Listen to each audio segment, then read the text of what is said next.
Et c'est parti, bonjour et bienvenue sur France 3, Provence-Alpes-Côte d'Azur, en direct de Marseille ici pour essayer de vous faire vivre pendant 2 heures avec Coralie Balmy, championne de natation qui est à mes côtés, vous faire vivre cette course, ce défi Monte Cristo, cette course de natation en mer sur 6 km au large de Marseille avec des centaines d'athlètes, amateurs souvent, qui ont décidé donc de participer à cette compétition. On va voir tout de suite le parcours de cette compétition pendant les 2 heures que nous serons à l'antenne. Vous allez découvrir qu'ils vont partir du Château d'If dans quelques instants, direction le Vieux-Port de Marseille, et puis bifurcation à droite vers l'est. Ils passent à l'île Gaby, ils longent ensuite toute la corniche Kennedy pour arriver, vous allez le voir, ici à la plage du Petit Roucas-Blanc, où nous nous trouvons. Toutes les équipes de France 3 Provence-Alpes-Côte d'Azur sont mobilisées pour vous faire vivre cette course avec des invités qui vont venir nous rejoindre avec l'avis de Coralie, on vous l'a dit, mais surtout avec l'avis aussi et les directs de Frédéric Soulier, avec Damien Tardieu que l'on retrouve tout de suite en direct du Château d'If. Frédéric, ils vont partir dans quelques secondes. Bonjour Coralie, bonjour Jean-Bernard. Alors en effet, en ce moment, c'est le briefing du patron qui explique notamment les consignes de sécurité et c'est très important. Nous sommes sur cette forteresse extraordinaire qui est un véritable rocher qui a accueilli des prisonniers pendant 300 ans. Et bien maintenant, ce sont des nageurs et à côté de moi, j'ai le parrain c'est Ara Khachaturian. Est-ce que ça va bien, sportif de l'extrême? C'est pas l'Everest là, c'est tout plat. Deuxième participation, comment vous sentez-vous Ara? Très très bien, j'avais hâte là que ça commence et je suis en forme et je vais enchaîner bien sûr les 3 courses aujourd'hui, 6 km, 4 km et 2 km. Et bien sûr demain aussi les 6 et les 4 et dimanche, la totalité 30 km en tout ce week-end. Ah oui, on met la barre très haut quand même. Là, vous voyez que quand même, il va faire les 30 km. Alors, j'ai beaucoup de monde autour de moi, y compris des sportifs. J'ai Julien et notre ami à côté. Alors là, ce sont les Julien et Sylvain. Vous venez de Savoie. Qu'est-ce que ça représente pour vous venir à Marseille ici? C'est le soleil, les olives, le pastis.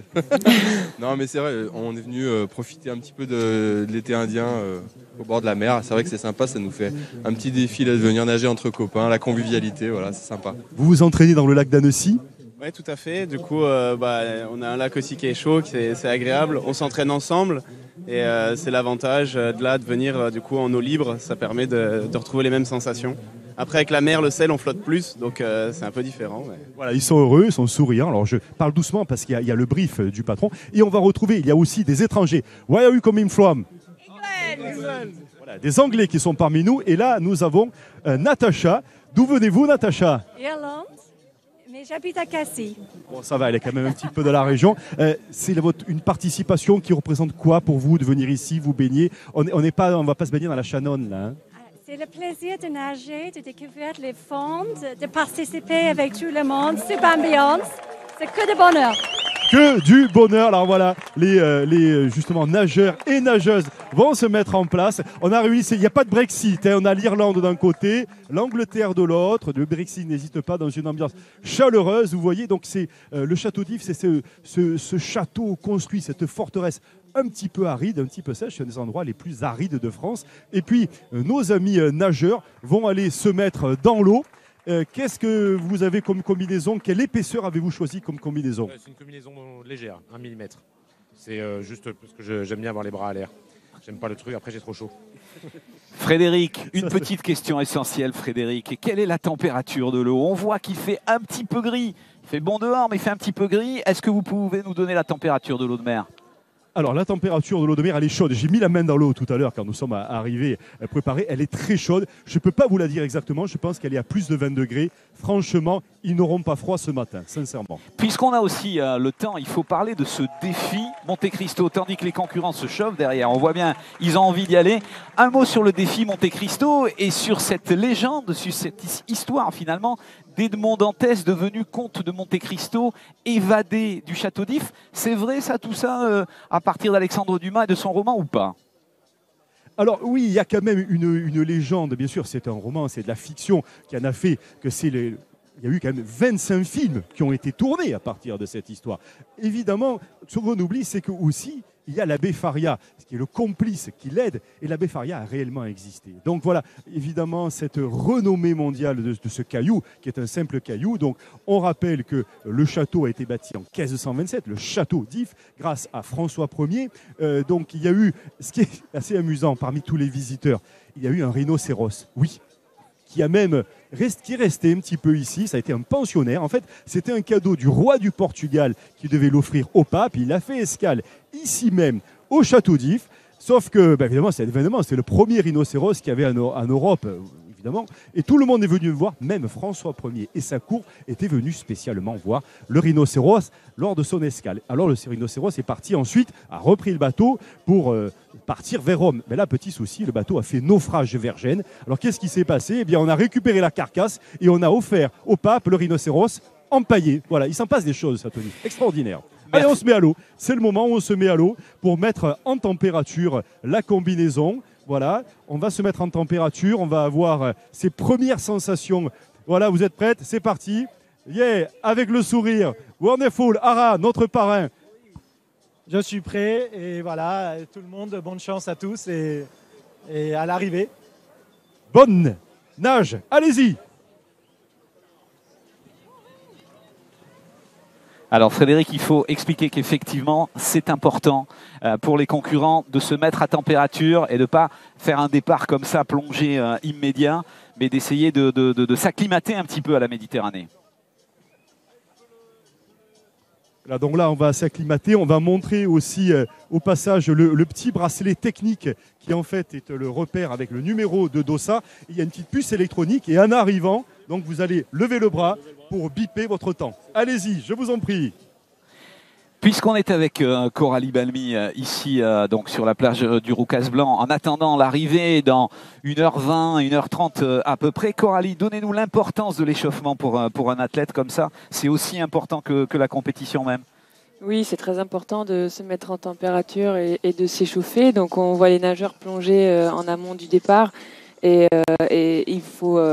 il faut déjà reprendre les sensations dans l'eau, il faut mouiller la combinaison, il faut prendre la température de l'eau, parce que je pense qu'il y a quand même un petit choc thermique. Un petit réflexe thermique, effectivement. Ouais. Donc les muscles peuvent se tendre, donc c'est important d'essayer de se détendre et d'être bien. Alors ils vont prendre quelques minutes justement pour s'échauffer et puis on va avoir le départ dans quelques minutes, dans quelques secondes, avec des centaines d'athlètes. Je vous l'ai dit, pour la plupart qui sont amateurs, on l'a vu, hein, qui viennent de l'Europe entière, qui viennent de la France entière, parce que ce défi ici, Monte Cristo, à Marseille, c'est un rendez-vous très important pour la natation en mer. Et je rappelle qu'il y a effectivement la compétition dès ce matin. France 3 est à l'ouverture de la compétition, mais il y aura des compétitions toute la journée. On a entendu le monsieur tout à l'heure qui disait qu'il allait faire plein de courses aujourd'hui, il y en aura demain, il y en aura après-demain, il y en aura dimanche. Frédéric, où en est-on? Est-ce que les concurrents sont prêts à partir ou pas? Eh bien, il n'en reste plus que 2. Qu'est-ce qui se passe? Vous avez oublié de plonger? Non, c'est parti, voilà. Alors, les amis, votre prénom, le dernier. Charles. C'est Charles qui est à côté de moi. Et oui. Qui va plonger. Vous venez d'où, Charles? Je viens de Paris, Vincennes. Waouh. Et vous vous entraînez où? Et ben, je m'entraîne comme je peux, juste à côté, Paris 12e. Je ne veux surtout pas vous faire arriver en retard. Je vous laisse y aller. Rendez-vous sur la ligne d'arrivée. Merci, à tout à l'heure, Charles. Et voilà donc les concurrents qui se mettent en place sur la ligne de départ, ici, entre les deux bouées. Frédéric, imaginez qu'il y a plusieurs centaines de concurrents. Oui, voilà. Et bien moi-même, je vais vous rejoindre pour continuer à commenter avec vous cette course et raconter aussi. Donc voilà, tous on a des bonnets roses, des petites têtes roses dans l'eau, c'est magnifique. Et il est temps pour nous de rejoindre le quai de départ pour arriver sur la plage et vous retrouver, cher ami. On va quand même attendre le départ qui, pour l'instant, d'après ce que l'on voit sur l'écran de contrôle avec les drones, le départ n'a pas été donné, semble-t-il. Hein. Je pense qu'ils sont en ligne pour l'instant. Ouais. Et c'est important, effectivement, de rappeler, on le voit ici dans les mots qui sont en bas de l'écran à gauche, on voit que c'est de la natation sans palme et sans paddle, c'est-à-dire sans extension sur les mains. Il y aura plusieurs courses pendant tout au long du week-end, avec palme parfois, avec des paddles, avec des pull boys. Mais là, pour l'instant, c'est de la natation pure, on va dire. Oui, c'est sans palme, mais on voit qu'il y a quand même des nageurs qui utilisent un tuba. Effectivement, qui permet effectivement de caler sa respiration. Alors, c'est très important, on va le voir tout au long de l'émission, mais Coralie, quand on est en piscine, quand on est dans un bassin comme vous, on va respirer en compétition souvent, surtout dans les derniers mètres, tandis que là, ils vont avoir un rythme sur 2-3 mouvements et une respiration. Quelle est la bonne fréquence? Je pense que la bonne fréquence, ça dépend vraiment de tout un chacun. La plupart des nageurs vont faire du 3 temps. Oui. Tous les 3 coups de bras respirés, ou bien du 2 temps. Mais c'est vrai qu'en mer, la complexité, c'est qu'il y a le clapot, les vagues, il peut y avoir les pieds des copains ou les bras. Donc avec un tuba, on est sûr de ne pas boire la tasse et de vraiment rester aligné. Donc c'est ça. Alors c'est le petit avantage du tuba. On les voit ici donc dans quelques secondes, ce départ de la première course de ce défi Monte Cristo. Je vous rappelle que cette course va durer aux alentours, pour les premiers, on va dire, qui vont tourner en 13-14 minutes sur le 1000 mètres. Donc, ils seront ici aux alentours de 10h20, 10h25 probablement. Ça, c'est pour les premiers, évidemment. 6 km. On va revoir peut-être aussi, si c'est possible, le parcours. Je vous rappelle qu'ils partent du Château d'If. Ils vont donc en direction du Vieux-Port. Et puis ensuite, ils tournent. On le voit ici très bien. Ensuite, ils tournent dans une bouée. Ils redescendent vers l'est. Ils partent à l'île Gaby, puis longent toute la corniche pour arriver jusqu'ici. Et en général, il y a leur famille, leurs amis qui les attendent ici sur la plage du Roucas. Et évidemment, on les attendra aussi. On va voir ce départ dans quelques secondes et on va essayer de vivre ça ensemble. C'est parti, c'est parti. Alors Coralie, on va essayer d'expliquer ça tout de suite. Dès le départ, c'est un peu la concentration, le bouchon comme sur le périph'. Dès le départ, on voit vraiment qu'il y en a qui partent en sprint pour se détacher des autres et pouvoir faire leur course, se placer sans être gênés. Voilà. Et après, il y en a qui décident de partir tranquille derrière et de suivre la mousse, parce que c'est vrai que ça fait beaucoup de mousse là dans l'eau. Je pense que les nageurs ne voient pas grand-chose. Ce qu'il faut, c'est avoir son cap. C'est ça le plus important, et de prendre un point de repère, donc soit le copain devant ou soit les kayaks, ou peut-être qu'ils voient déjà la bouée qu'ils doivent passer. Alors, vous l'avez dit, les canoës et kayaks que l'on voit actuellement sur les images vont permettre d'orienter les coureurs, les compétiteurs, parce qu'il y a un souci quand on est en mer comme ça, on est souvent obligé de lever la tête et de s'arrêter. Oui, on est souvent obligé de lever la tête devant. Alors c'est vrai que c'est pas très confortable parce qu'on a l'habitude de respirer sur les côtés. Donc si le kayak est assez proche et de toute façon de couleur vive pour qu'on le voit facilement, c'est plus confortable.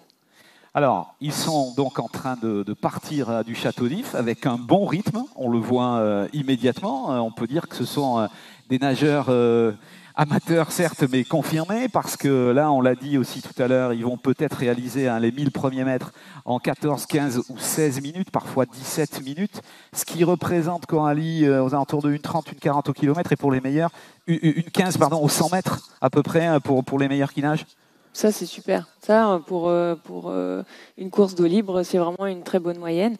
Mais là, je pense aussi que les nageurs sont partis relativement vite pour se réchauffer. Effectivement, parce que peut-être à cause de ce temps un petit peu gris, eh bien, il y a quelques sensations de fraîcheur. On va maintenant écouter des nageurs qui se préparent, parce qu'évidemment, une compétition comme ça, il faut la préparer. On va voir dans plusieurs reportages que ces nageurs se sont préparés. Souvent, ce sont des amateurs. Et on va commencer par Rémi. Rémi, lui, il arrive d'Antibes. Il est au cercle des nageurs d'Antibes. Il s'entraîne souvent au master d'Antibes. Et lui, il nous explique qu'au fond, justement, la tactique dont parlait Coralie à l'instant, c'est important sur les 400-500 premiers mètres. Et il nous parle de la combinaison ou pas. Par fort, les 400 premiers mètres. Ensuite, on cherche la longe. On garde toujours en tête la prochaine porte en levant la tête de manière régulière. Après, tout le long de la course, on essaie de rester concentré parce qu'on a tendance rapidement à penser à... Juste un petit problème de son avec Rémi. Je me tourne vers la régie. Est-ce qu'on peut retrouver Rémi et l'entendre? Est-ce que c'est possible? Pour l'instant, on ne le sait pas. On va retourner sur la course en attendant. Voilà, la course qui continue. C'est bon? C'est bon pour Rémi. Allez, on va l'écouter. Allez, on va écouter Rémi, on me dit que c'est bon, on peut retourner vers lui. Donc cette préparation de nageurs. Rémi au cercle des nageurs d'Antibes. Par fort, les 400 premiers mètres. Ensuite, on cherche la longe. On garde toujours en tête la prochaine porte en levant la tête de manière régulière. Après, tout le long de la course, on essaie de rester concentré parce qu'on a tendance rapidement à penser à autre chose. Et surtout, après la dernière bouée des 400 mètres, c'est se faire plaisir. On est là, on donne tout ce qu'on peut et on finit sable sur le ventre. Vous vous entraînez souvent ici à la piscine d'Antibes et vous vous entraînez sans combi. Puisque vous avez l'expérience de plusieurs courses, quelle est la différence de temps aux 100 mètres? Est-ce que vous avez pu l'évaluer quand on a une combi en mer et quand on nage en piscine? La combinaison va alléger, relever les hanches, qui permet d'avoir une meilleure position dans l'eau et gagner, optimiser un petit peu. Ça, c'est sûr que c'est indéniable. Oui. La combinaison, c'est intéressant aussi pour les méduses.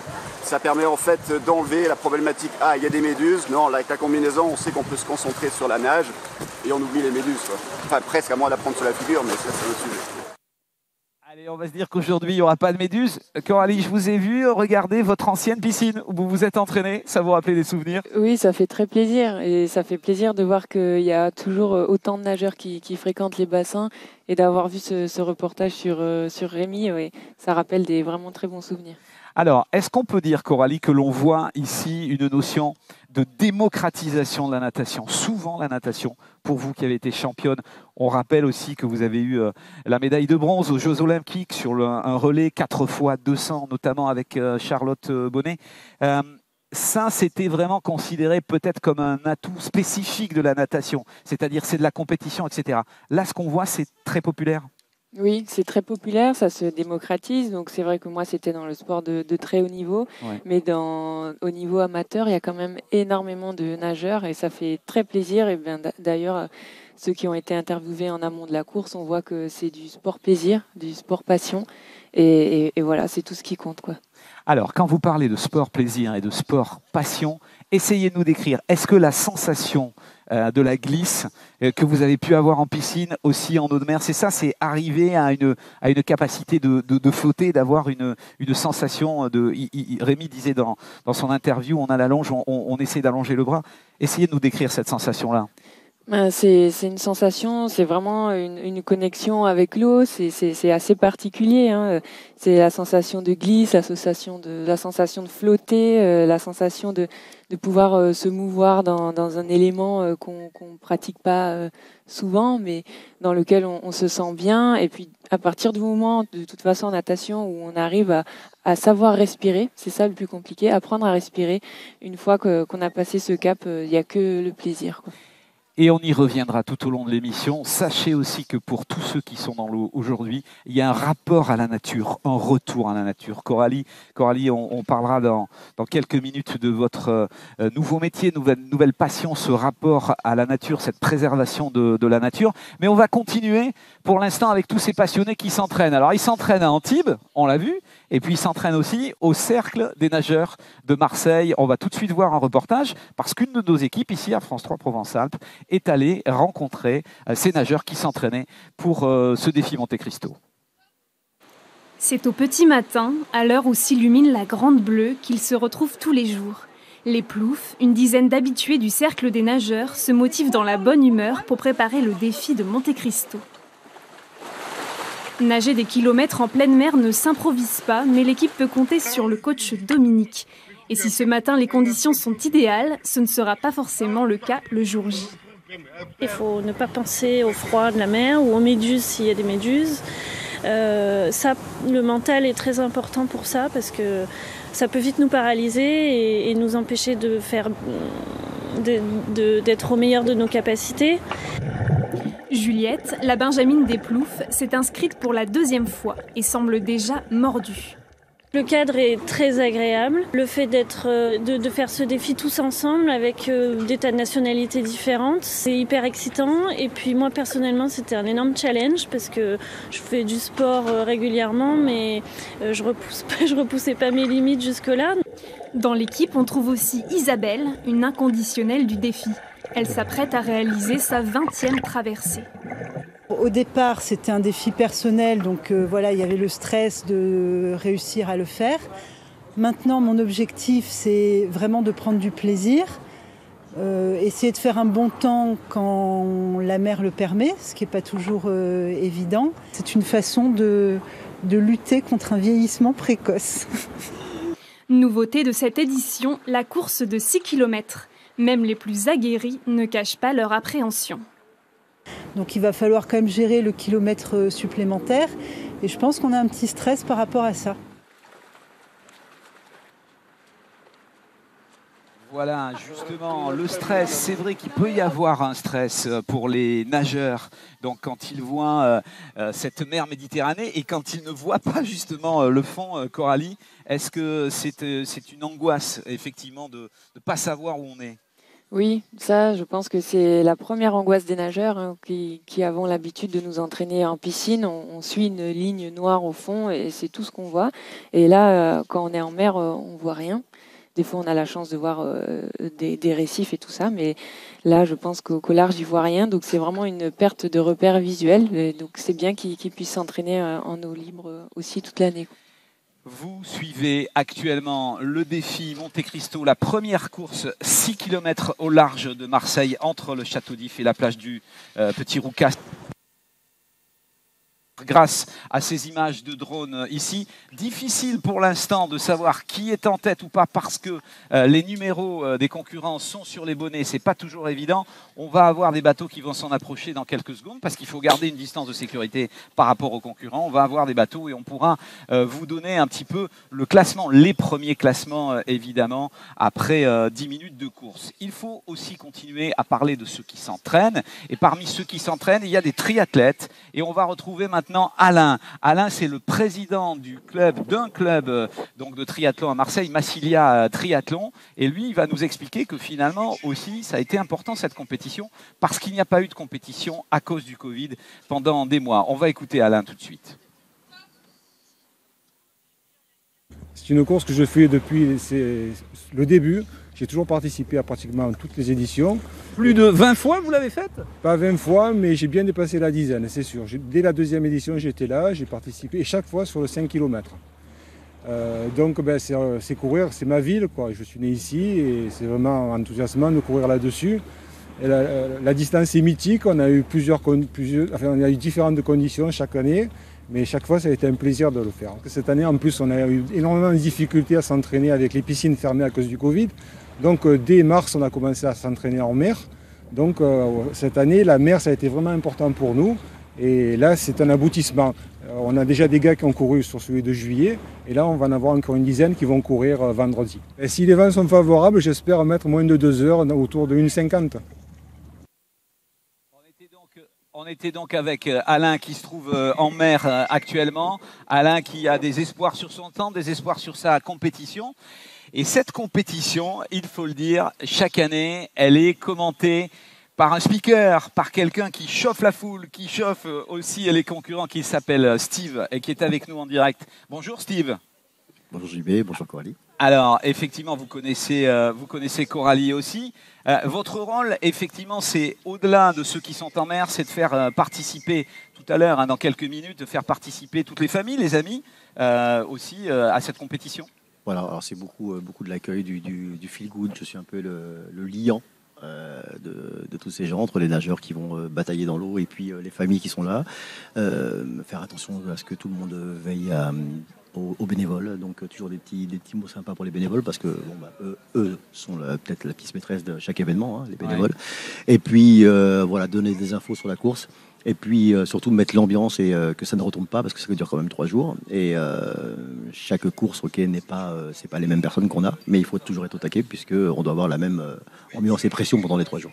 Steve, moi je voudrais reprendre votre expression et avoir l'avis de Coralie. Vous dites être au taquet, ça c'est pour vous, mais c'est aussi pour les nageurs. Coralie, moi je regarde les premiers là, ça nage fort quand même, non ? Oui, là en l'occurrence ils sont au taquet. Je pense que Steve remplit très bien son rôle et tout le monde part avec la patate et avec l'envie de tout donner. Là on voit, ils se donnent bien. On voit les deux en second plan qui n'ont pas envie de se laisser distancer par les 2 premiers. Ouais. Donc voilà, l'objectif c'est de rester le plus proche possible les uns des autres. Alors on essayait de déterminer aussi tout à l'heure le nombre de respirations, Coralie. Là on voit par exemple pour les 2 sur lesquels on est en gros plan ici, ça respire apparemment tous les 2 mouvements. Hein. Oui, ils respirent tous les 2 temps, donc c'est ce qui leur permet de bien s'oxygéner et de durer sur le long temps. Et on voit aussi qu'ils s'efforcent à regarder devant eux, sous l'eau, pour voir si la mousse des premiers ne s'éloigne pas trop. Steve, donnez-nous un avant-goût de ce qu'on va voir tout à l'heure, parce que vous les interviewez chaque fois à l'arrivée. Là, ils sont dans l'eau, on les voit très bien grâce à nos caméras, au dispositif de France 3. Mais tout à l'heure, quand ils arrivent, en général, ils sont... Ah bah ils sont carbo. Ils sont au bout. Ouais. Ah, ils sont carbo, ils ont plus de repères. Et je suis peut-être le seul repère qu'ils aient, voilà, parce que quand ils sortent de l'eau, c'est le smile, c'est la bonne ambiance, c'est le check, très important, voire même le hug. Ça ne me gêne pas de donner de ma personne et de les prendre dans les bras, même s'ils sont mouillés, ils sont trempés, on est là pour ça. Il faut qu'ils sentent qu'ils sont les bienvenus et qu'ils sont attendus, surtout parce que eux, pendant 6K, ou même chaque distance est importante d'ailleurs, même à 500 mètres, je veux dire, ou 1 km, je veux dire, il y a pas de... On n'est pas plus performant en tous les cas, nous, avec le micro, selon la distance. Non, tout le monde est important, et du premier au dernier, c'est le plus important. Dernière chose, Steve, moi j'ai retenu ce qu'a dit Rémi tout à l'heure dans l'interview. Il a dit on arrive ventre sur le sable. J'ai retenu cette expression. C'est le mot. Ouais, c'est le mot. Déjà, quand on sort, Coralie, je pense que me suivra là-dessus. Quand on sort de l'eau au bout de 6 km, on n'a plus du tout les mêmes repères. On est dans l'eau pendant 6K, donc notre corps il est plus pareil. Et il faut reprendre les repères de la terre, qui sont pas du tout les mêmes. Donc ça titube, ça tombe. Parfois, ça n'arrive pas à sortir de l'eau, donc on est obligé d'un peu de les aider. Mais en tous les cas, nous, on est là pour les accueillir et leur dire que ce qu'ils ont fait, c'est le good job. Merci beaucoup, Steve. On va vous entendre et vous retrouver tout au long donc, de ce week-end, tout au long de l'émission, évidemment. On retourne sur la course. On voit ici actuellement les concurrents qui se dirigent un petit peu vers le Vieux-Port, mais je rappelle qu'ils vont bifurquer vers la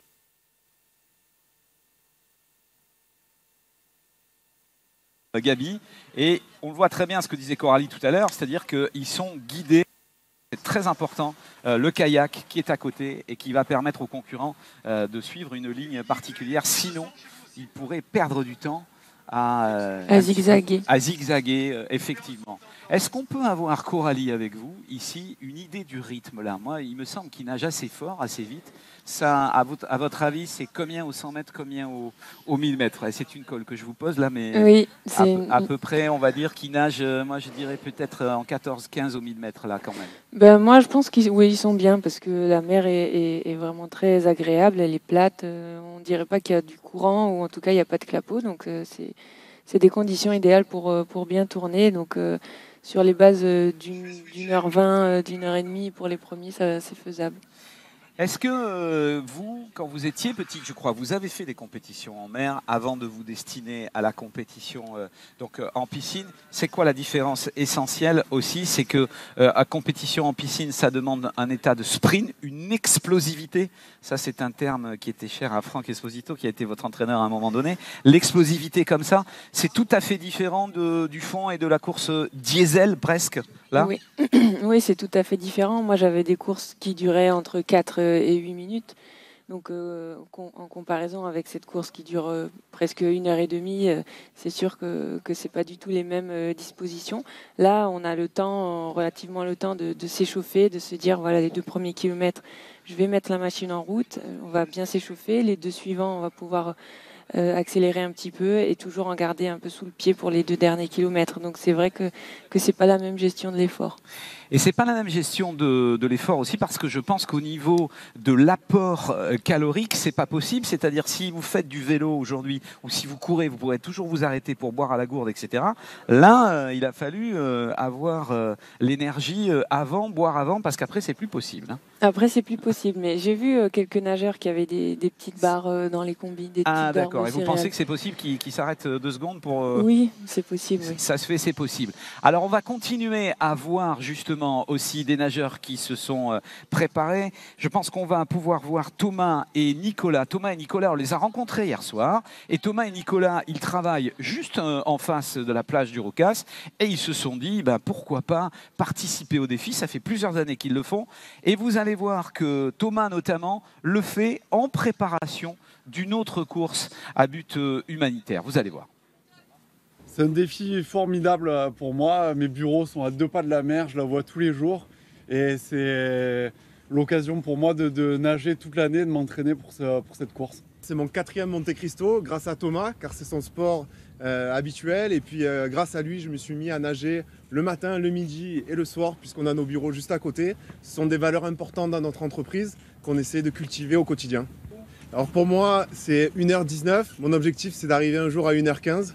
Et là, cette fois-ci, c'est 6 km. Donc l'objectif sera de faire entre 1h30 et 1h35. Mais j'aurai du mal à rattraper Thomas. Cette année, à Monte Cristo, c'est aussi l'occasion pour moi de préparer un 18 km. Le dernier week-end de septembre. Marseille-Cassis à la nage. Marseille-Cassis à la nage. Ouais, Marseille-Cassis, 18 km, qui est pour une super cause, puisque c'est pour récolter des fonds pour une association qui s'occupe des enfants malades de la Timone. Très belle cause, effectivement, pour ces deux nageurs, pour ce nageur qui va essayer de faire à la fin septembre 18 km. Est-ce qu'on peut associer, Coralie, justement, souvent une cause humanitaire, une cause donc pour les enfants malades à la natation, aux compétitions? Ça, c'était pas possible en piscine. En compétition en mer, c'est possible? Oui, c'est possible parce que les compétitions en mer, c'est souvent des défis. Donc on se dit, d'accord, ça peut être un défi personnel, mais j'ai aussi envie de le faire pour une cause. Et ça donne encore plus d'envie, ça donne encore plus d'entrain. Donc c'est vraiment très louable ce que ce jeune homme prépare. Et je connais, oui, c'est la MC Swims Challenge qui fait les 18 km. Et c'est une motivation qui nous dépasse et qui amène à dépasser ses limites. Et à faire des choses performantes. Alors que nous a rejoint sur le plateau un de nos premiers invités, donc il s'agit du docteur Olivier Paul. Exactement. C'est ça, Olivier Paul qui est le médecin du défi, on vous présente comme ça? Effectivement, depuis 20 ans, je suis le médecin du défi, ouais. Alors, on regardait les nageurs donc, qui sont déjà à peu près à 15-20 minutes de course depuis le départ. Est-ce que, on en parlait avec Coralie à l'instant, est-ce qu'il y a un problème d'apport calorique? C'est-à-dire, elle nous a dit qu'elle avait vu des nageurs qui avaient des barres énergétiques. Est-ce qu'il y a un problème de tenir sur 5 ou 6 km sans forcément, pour certains, avoir une gourde? Non, il n'y a pas de souci là-dessus. Alors, physiologiquement, non. On a vu, c'était très intéressant pendant les Jeux Olympiques, les courses longues, où on les voit se ravitailler avec des barres, etc. Sur le défi, c'est assez exceptionnel. 5 km, 5 km et demi, entre 5 et 6, ils n'ont pas besoin de ravitaillement. Ils n'emportent d'ailleurs pas d'eau, ils n'emportent pas de barres, ou très peu. Voilà, on n'a pas vu en tout cas, nous, de problème par rapport aux calories à l'arrivée. Alors, vous avez l'habitude, évidemment, de ce défi. Est-ce que sur toutes les années cumulées, on peut dire quand même que les centaines et les milliers de coureurs et de nageurs qui se sont élancés dans le défi n'ont généralement pas eu de problème de santé, pas eu de problème au niveau de la natation. Ah, là, vous êtes un peu mesuré. Non, alors, vous êtes un peu mesuré. Nous avons du travail à chaque course. Tout est tenu par les conditions météo. Là, aujourd'hui, il fait plutôt chaud, la mer est chaude. Donc aujourd'hui, on sait qu'on va avoir à gérer assez peu d'hypothermie, ce qu'on gère la plupart du temps quand l'eau est froide. Par exemple, pour le défi que nous avons fait, je crois que c'est en juin ou en juillet, on a eu pas mal d'hypothermie avec une eau à 20 degrés. Mais moi, j'ai vu des années où mon poste de secours était rempli d'environ 25 ou 30 personnes en hypothermie. Donc on va avoir à gérer. Tout est lié à la météo, en fait, à la température de l'eau, au fait que l'eau soit agitée ou pas agitée, parce qu'il y a des gens qui ont le mal de mer, qu'il y a des gens qui vomissent. Ah ben, donc, oui, non, mais c'est voilà. Donc pour nous, secouristes et médecins de l'événement, ce que j'ai vu en venant et la météo que je surveille depuis plusieurs jours est très rassurante, puisque l'eau est chaude, l'eau est plate. Le seul truc qui nous embête quand il y a une eau comme ça, c'est les méduses. Donc on risque d'avoir un petit peu quelques méduses. Ça arrive. On l'a vu d'ailleurs parce que les concurrents que l'on a interviewés, à chaque fois, en préparation, on vient de voir quelques reportages et ils nous parlent des méduses. Hein. C'est un stress. Hein. Alors c'est un stress que les gens ne savent pas gérer du tout, puisque moi j'ai tout vu ici pour les méduses, j'ai vu des gens se faire pipi dessus, j'ai vu des gens se frotter avec du sable, j'ai vu des gens faire n'importe quoi. Moi je dis toujours aux gens, quand ils ont une piqûre de méduse, on essaye de faire passer le message, de venir nous voir au poste de secours. La méduse, c'est faire sécher la peau, mettre de la crème à raser, parce qu'en fait une méduse, une tentacule de méduse vous plante environ 2000 à 3000 petits dards, micro-dards, et qui injectent du venin. Il suffit de faire sécher la peau, que surtout ne pas toucher pour pas coucher les petits picots, les petits dards. Encore plus, en fait, on met de la mousse à raser, on relève donc le dard, et après avec une carte de crédit, on enlève les dards. Ça, c'est le seul traitement de la piqûre de méduse, et arrêtez de vous faire pipi dessus.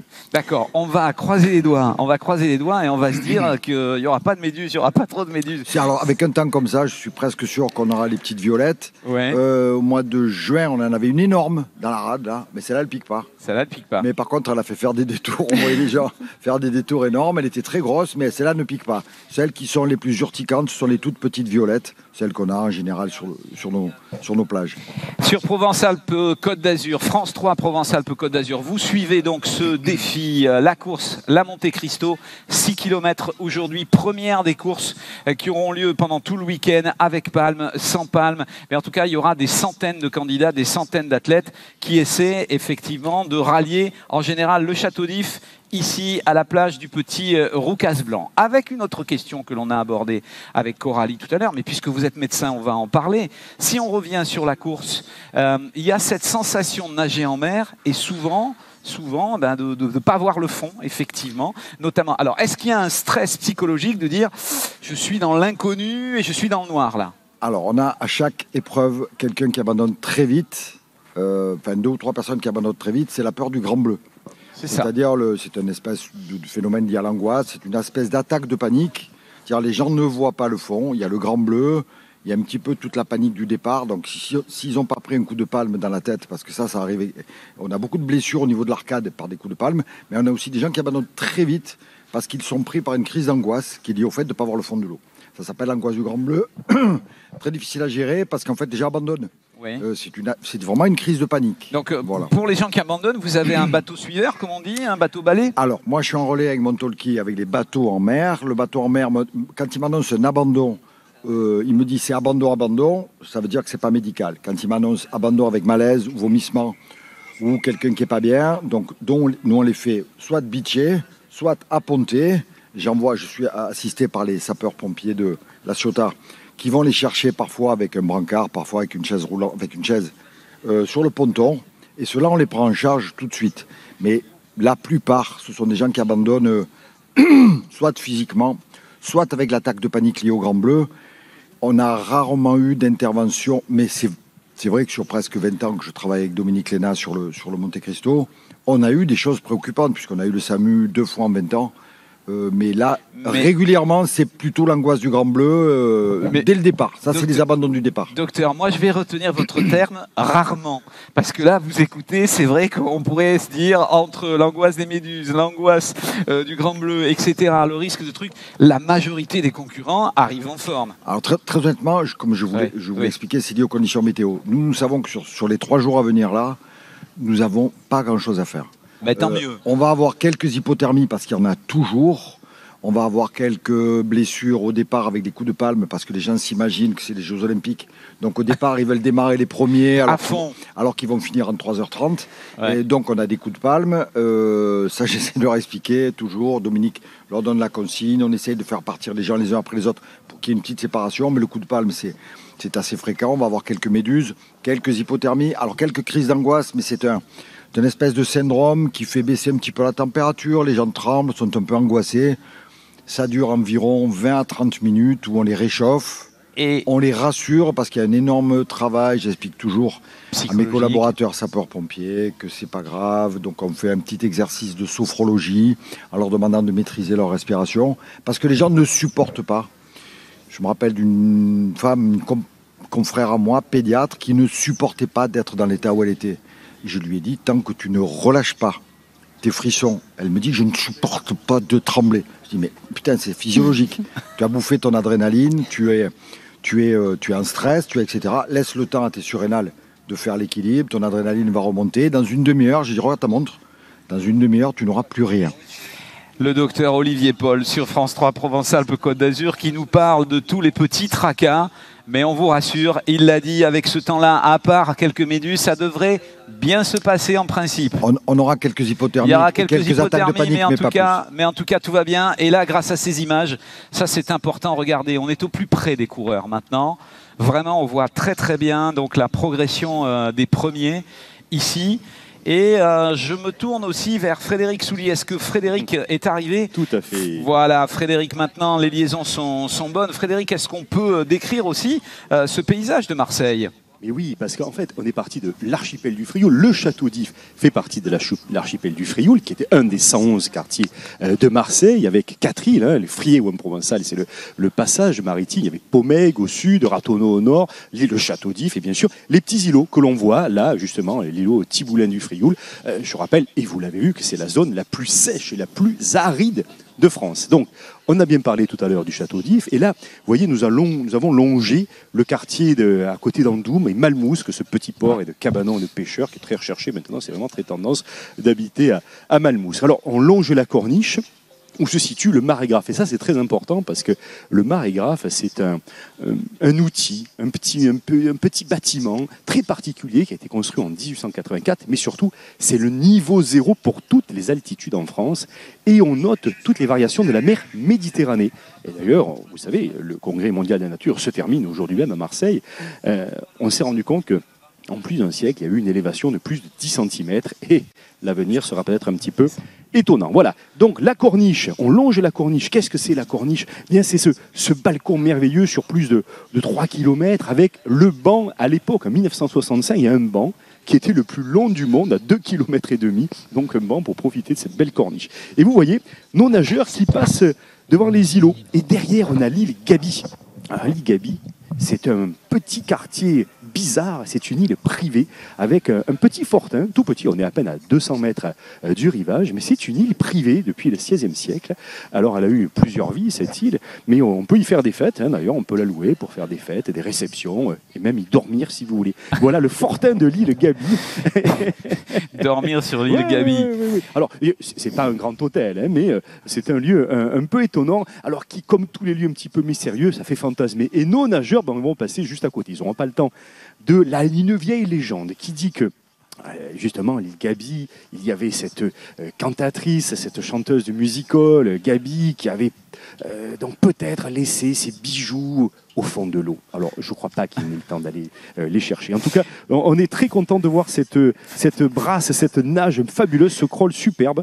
Alors, voilà. Justement, Frédéric, je voulais en reparler avec Coralie, parce que Coralie a très bien analysé. Nous, on regarde, on est un petit peu sur la technique. On a vu qu'ils étaient partis très vite, comme nous l'ont dit d'ailleurs les concurrents. Là, Coralie, ils ont réduit la voilure. Oui, là, ça se voit qu'ils payent un peu peut-être le fort départ qu'ils ont eu tout à l'heure.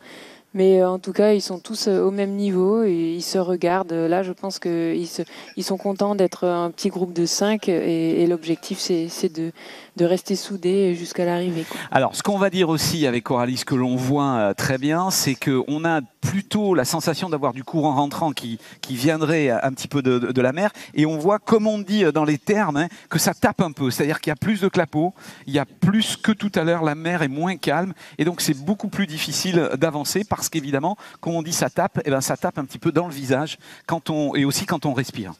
Oui, là, il faut faire attention sur quel côté on respire, parce que si on respire du côté du courant, on a plus de risque de boire la tasse. Mais là, apparemment, le bateau les protège un petit peu. Mais c'est bien ce qu'ils font, c'est bien. On voit, il y a un nageur derrière qui essaie de se laisser porter par la vague du camarade. Donc voilà, c'est des petites stratégies pour se laisser aspirer et nager plus facilement, se reposer un petit peu dans les pieds du copain.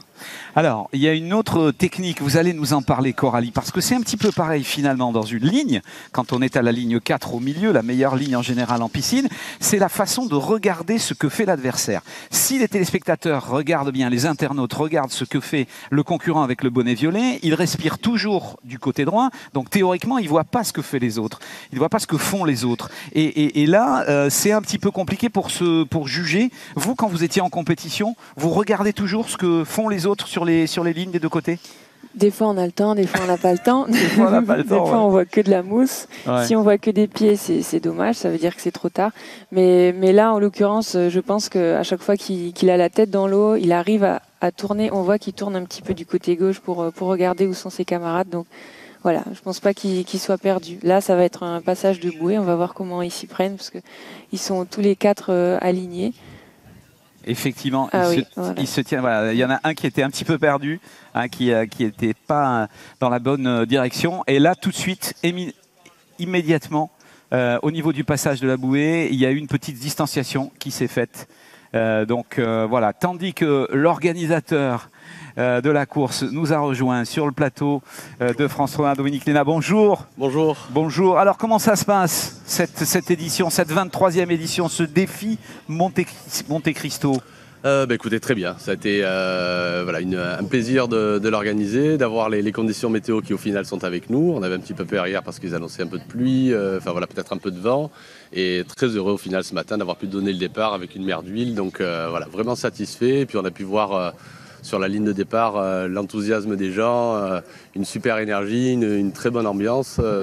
Voilà, très heureux de ce début de course et de ce début d'édition. Alors, en direct, j'ai envie de vous poser la question. C'est compliqué, on l'a dit aux téléspectateurs, c'est compliqué de savoir qui est devant. Mais est-ce que vous avez des infos? Qui sont les premiers? C'est très compliqué parce qu'il y a effectivement les numéros des concurrents qui sont sur les bonnets. On a vu qu'ils ont une petite puce ici aussi pour avoir le temps final. Mais là, est-ce qu'on sait qui sont les premiers? Parce que notre liaison radio sur le bateau a quelques difficultés. Et évidemment, est-ce que vous avez des infos sur les premiers ou pas? Malheureusement non, parce que je suis revenu là moi aussi. J'ai pas pu avoir l'info là pour venir vous rejoindre. Je ne doute pas qu'on y arrive dans quelques minutes à avoir quelques informations et évidemment on vous en fera part pour donner un peu le trio de tête s'il y en a un qui s'est détaché. On va essayer de vous donner ce classement dans quelques instants. J'ai envie qu'on parle de deux choses avec vous. D'abord qu'on parle de la sécurité. Si je vais faire une compétition en Italie ou en Espagne, je dois avoir une bouée de signalisation qui est aussi une bouée de sécurité. En général, ça pèse 15 ou 20 grammes et c'est dans le dos, accroché dans le dos. En France, c'est pas encore obligatoire. Est-ce que vous pouvez nous dire pourquoi? Parce qu'on a l'impression, de plus en plus quand on nage l'été au large de Marseille, de Nice ou de la Corse, il y a de plus en plus de gens qui ont des bouées de signalisation. Pourquoi on n'en a pas en compète? On va dire que c'est recommandé évidemment et très fortement conseillé quand on est seul, quand on nage seul, parce que évidemment c'est le seul moyen de se signaler et qu'on soit visible des bateaux qui passent quand on nage surtout au bord des côtes, donc c'est un moyen vraiment de se mettre en sécurité. Et on va dire que quand on a une course comme celle-ci, une course collective avec un encadrement comme on l'a nous ici aujourd'hui, avec des canoës et kayaks, avec tout un dispositif de sécurité qui est mis en place de manière à assurer la sécurité des nageurs, on peut se passer aisément de ces bouées. Parce qu'au moment du départ et dans les pelotons qu'on peut avoir, les petits groupes, ça peut être aussi un frein, ça peut être un handicap et se prendre les bras dans la bouée de celui qui est devant. Donc c'est pour ça qu'en fait pour les courses de masse, nous on le préconise pas et surtout on l'interdit pour pas qu'il y ait de problèmes justement liés à ça. Est-ce qu'en tant qu'organisateur, vous pouvez nous donner en quelques secondes l'historique et le pourquoi de ce défi de Monte Cristo, donc qui porte le nom évidemment d'un roman, qui porte le nom d'une histoire, d'une évasion depuis le château d'If. Mais pourquoi avoir eu envie de faire cette compétition qui est devenue la référence en Europe, en tout cas pour les compétitions de mer? Cet événement est né il y a un peu plus de 23 ans. Moi j'étais donc au Cercle des Nageurs de Marseille, en équipe élite du Cercle des Nageurs. J'étais aussi en équipe de France de water-polo. Et donc à ce moment-là je faisais en même temps mes études à Lumini. Pour apprendre le métier que je fais aujourd'hui. Donc je faisais les deux. Et la Fédération française, à ce moment-là, de natation, proposait en fait d'organiser des étapes de Coupe de France de natation en eau libre, qui était vachement avant-gardiste à l'époque, parce que les sports de pleine nature étaient très peu connus. Et donc, on va dire, avec ces trois ingrédients, et je déjeunais tous les midis en face du château d'If.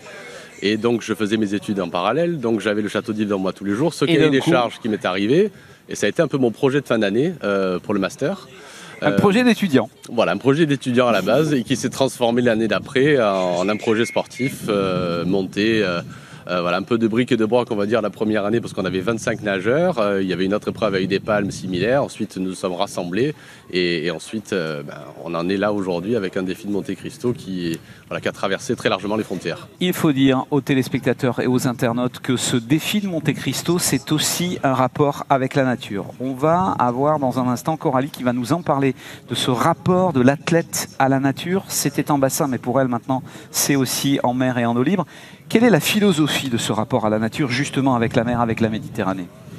La philosophie, on peut la retrouver nous déjà par rapport aux engagements, on va dire, éco-responsables qu'on a pris depuis cette année et la réflexion qu'on avait depuis un petit moment. Mais aujourd'hui, malheureusement, responsabilité écologique ou environnementale rime souvent avec économie. Et donc, c'est souvent des budgets supplémentaires que l'on doit mettre en place pour pouvoir répondre à notre propre demande, parce qu'aujourd'hui c'est simplement nous qui nous sommes imposés, on va dire, d'essayer d'être un peu plus respectueux de l'environnement quand on organise notre manifestation, parce qu'à la base on n'a que du sable, c'est une plage, on sait qu'on produit évidemment des déchets, qu'on laisse une empreinte carbone importante, donc on essaie à notre niveau d'essayer de la réduire. Et tout ça en essayant après de mener des actions justement pour la préservation de la Posidonie, qui est aujourd'hui, comme tout le monde le sait, le poumon de la Méditerranée, qui a d'énormes vertus. Et donc là, c'est évidemment un engagement que l'on a nous, qu'on retrouve auprès de tous les nageurs compétiteurs, parce que ce sont des gens qui s'entraînent, évidemment parfois en piscine, quand ils n'ont pas trop le choix pendant l'année. Dès qu'ils le peuvent, on sait qu'ils nagent en mer, en lac ou en rivière. Et donc c'est évidemment un public qui est sensible à cette cause-là, parce que il n'est jamais agréable de nager et de se prendre un sac plastique vulgairement dans la tête ou autre, ou malheureusement on a des masques depuis quelque temps, on en voit aussi pas mal. Donc évidemment c'est quelque chose qu'on a à l'esprit, qu'on va essayer d'améliorer et de contribuer quand on le peut à essayer de polluer le moins possible. Merci beaucoup donc Dominique et Léna, donc organisateur de ce défi. Moi j'ai une info pour vous, voilà, on sait qui est le premier actuellement, c'est le numéro 164, c'est Quentin Duc qui pointe en tête, on va le retrouver tout à l'heure à l'arrivée, évidemment avec Frédéric Soulier qui sera là pour les interviews, mais en tout cas c'est Quentin Duc, voilà, on le dit à ses amis, à sa famille, pour l'instant c'est lui qui est pointé en tête, on vous donnera d'autres infos sur le classement dans quelques secondes, mais pour l'instant on va marquer une petite pause, une petite page de publicité, et puis on va se retrouver dans quelques minutes. À tout de suite.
Et retour en direct sur l'antenne de France 3 Provence-Alpes-Côte d'Azur et sur le site internet paca.france3.fr. Vous nous suivez depuis le début de ce défi Monte Cristo, une course de 6 km en Méditerranée au large de Marseille, une course partie du Château d'If qui va arriver ici sur la plage du Roucas-Blanc où l'on se trouve aux côtés de Coralie Balmy, championne de natation évidemment. Et on se trouve également aux côtés de Frédéric Soulier, donc Frédéric qui est ici et qui va nous donner aussi des infos sur ce lieu, sur ce site où les concurrents vont arriver.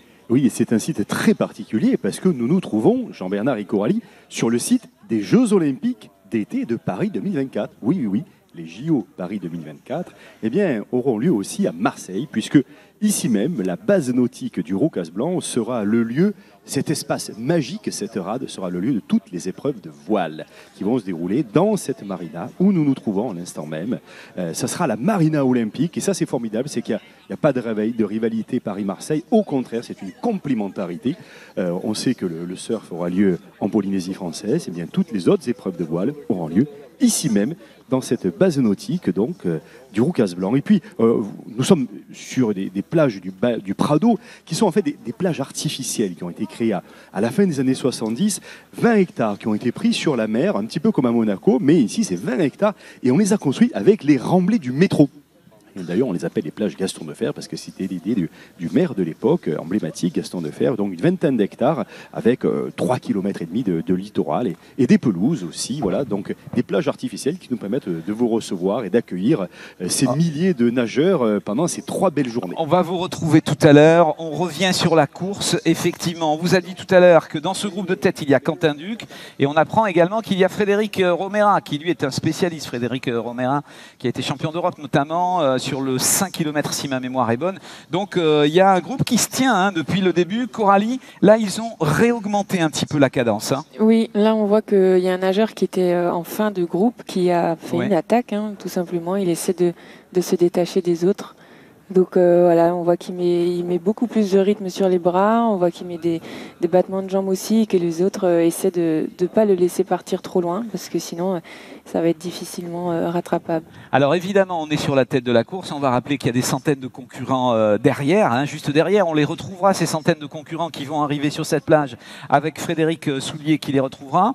Mais on a décidé aussi pendant cette émission de faire un gros plan sur la Méditerranée et sur sa protection. On est avec ici donc sur le plateau Richard Sampéré, qui est directeur de l'Institut des sciences de l'océan. C'est important, l'Institut des sciences de l'océan pour l'Université d'Aix-Marseille, c'est cela.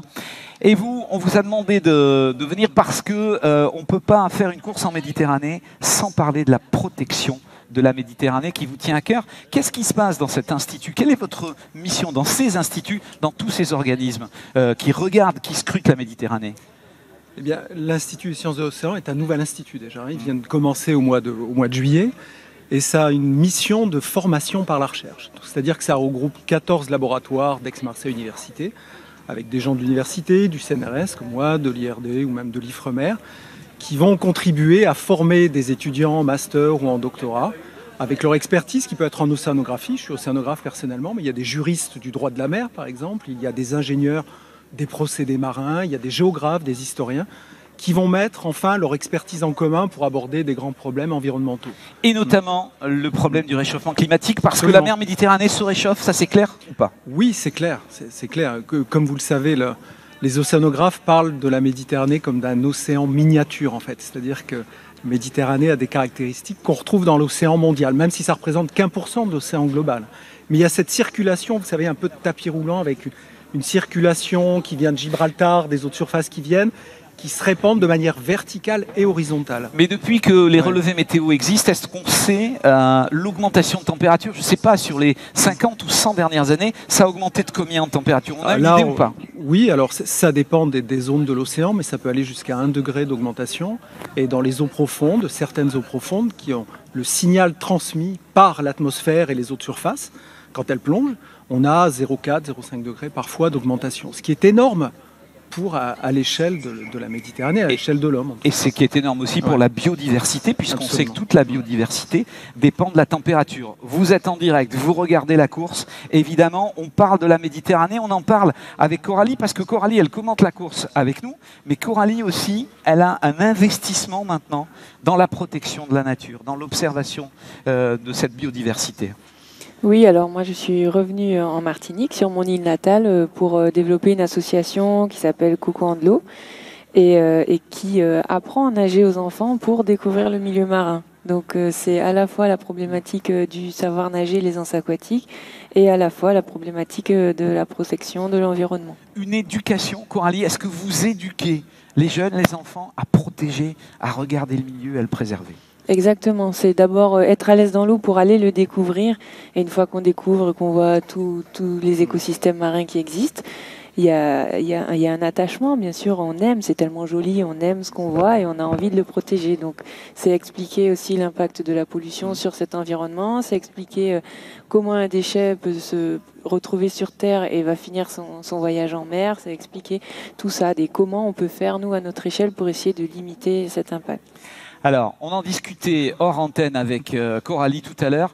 Beaucoup, si ce n'est la majorité ou la totalité des gens qui sont en mer aujourd'hui, que vous voyez nager, ils ont besoin de ce rapport avec la nature. Parce qu'on est dans une période et dans une société très compliquée aujourd'hui, une société parfois étouffante, et on a besoin d'aller retrouver la nature. Et c'est vrai que la natation, depuis quelques années, la natation, c'est un rapport à la nature, c'est un rapport au naturel, à la mer, à l'océan. Et dans ce rapport-là, et il y a quelque chose qui me tient particulièrement à cœur et qui vous tient aussi à cœur, Richard Sempéré, c'est la plastification. Vous en avez certainement entendu parler de partout. On a même décrit un océan de plastique quelque part sur la planète à cause des courants. Richard Sempéré, vous qui dirigez ces instituts, est-ce que vous avez constaté une augmentation des plastiques en Méditerranée, ici, à Marseille, à Nice, à Toulon ? Ah oui, et pas seulement moi. Je pense que tous les chercheurs sur la planète l'a déjà constaté, il y a une augmentation. Alors, vous savez, on le voit quand on fait des prélèvements en mer. Vous allez ici, vous tirez un filet à plancton, par exemple, pour faire des prélèvements, vous ramassez des plastiques. Donc, c'est pas une vue de l'esprit. On le voit à l'image, d'ailleurs, sur des reportages de France Télévisions. Oui. On voit à l'image tous ces plastiques qui sont là. Et il y a une autre façon de le voir, ce qui est important, c'est quand on analyse des carottes de sédiments. Vous savez, on fait des prélèvements dans le sédiment au fond de l'océan. Et là, on sait qu'il y a par exemple à 50 cm, c'est du sédiment qui s'est déposé il y a 50 ans. Et à 20 cm, il y a 20 ans par exemple. Et donc là, on voit graduellement l'augmentation des plastiques qui sont déposés sur le sédiment depuis le début du siècle, du XXe siècle, et surtout depuis les années 50. Je vous rappelle qu'en 1950, il y avait 2 millions de tonnes de plastique qui étaient produits.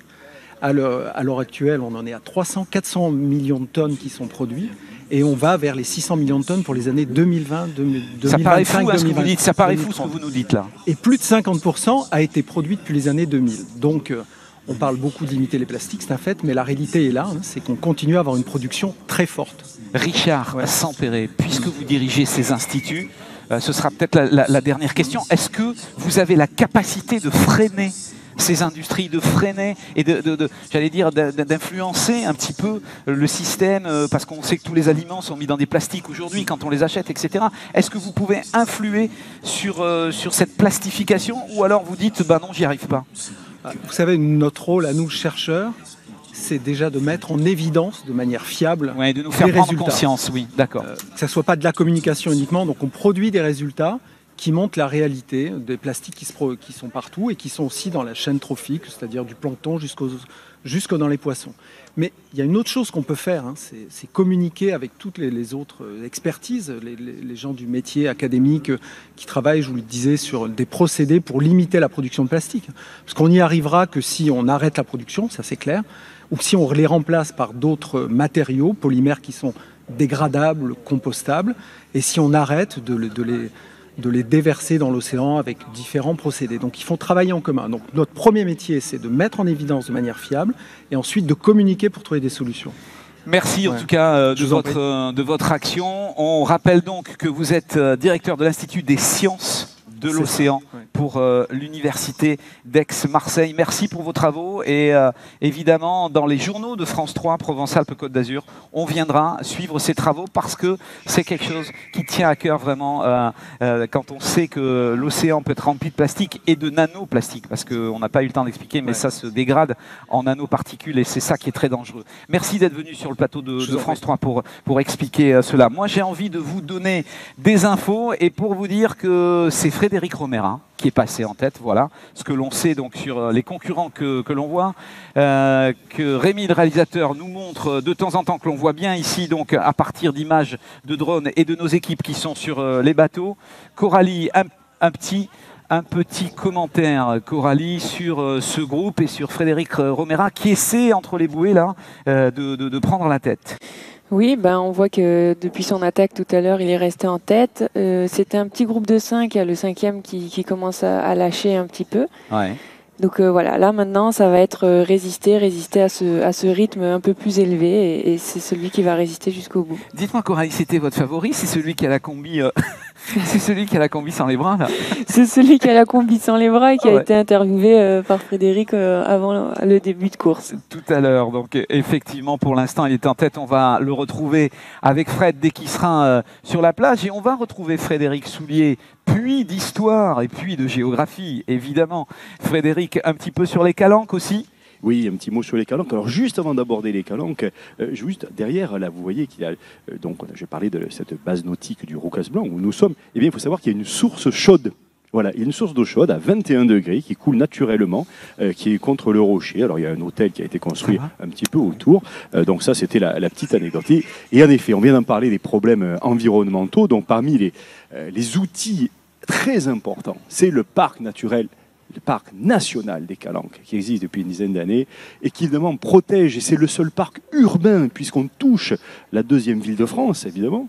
En même temps, on a un paysage très particulier, les fameuses Calanques qui sont derrière nous, avec un paysage qu'il faut protéger de l'appétit des promoteurs immobiliers, qu'il faut protéger parfois par la surfréquentation des sites, parfois trop de monde, parfois trop de déchets, donc parfois trop de publicité, trop de médiatisation même aussi. Donc c'est un problème d'équilibre qui est très difficile à trouver. Donc le parc national des Calanques, seul parc urbain, puisque le 8e arrondissement, par exemple, de Marseille, est dans le parc national des Calanques, ce qui n'arrive nulle part ailleurs, qui est un arrondissement d'une grande ville, qui soit dans un parc national. Voilà, petite précision géographique et territoriale importante.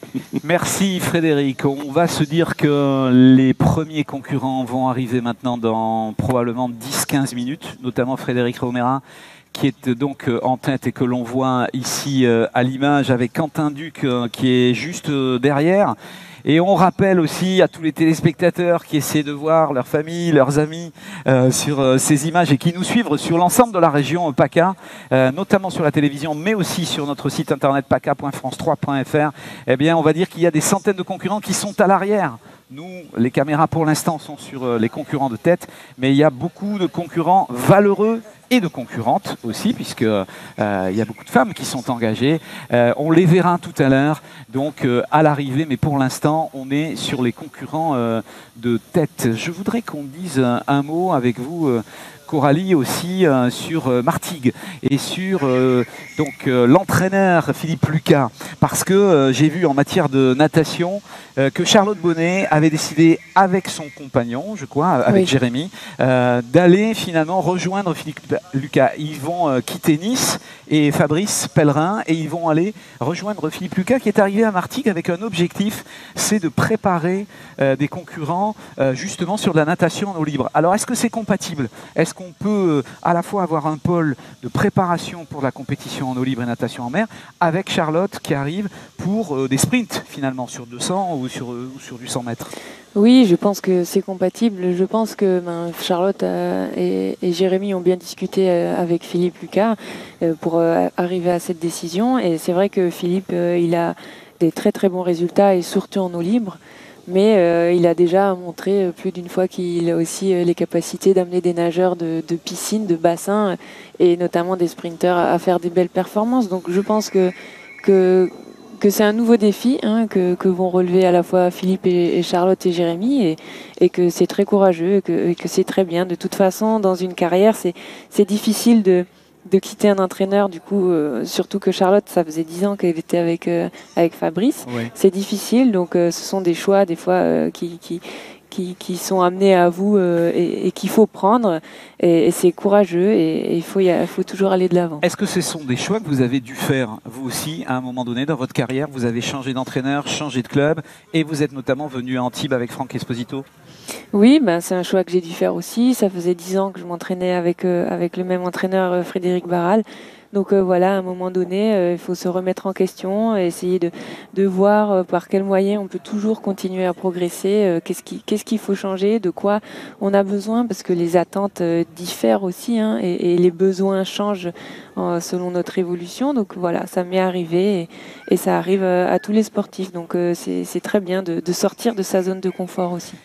On revient sur la course, donc ce premier défi du week-end sur Provence-Alpes-Côte d'Azur. France 3 Provence-Alpes-Côte d'Azur, donc en direct, 2 heures d'émission pour être au plus près de ces centaines de nageurs qui pendant 3 jours, parce qu'il y a la course ce matin, mais aussi il y aura des courses cet après-midi, demain, dimanche avec palme, sans palme, même avec paddle je crois, mais oui je crois que ce sera autorisé à un moment donné.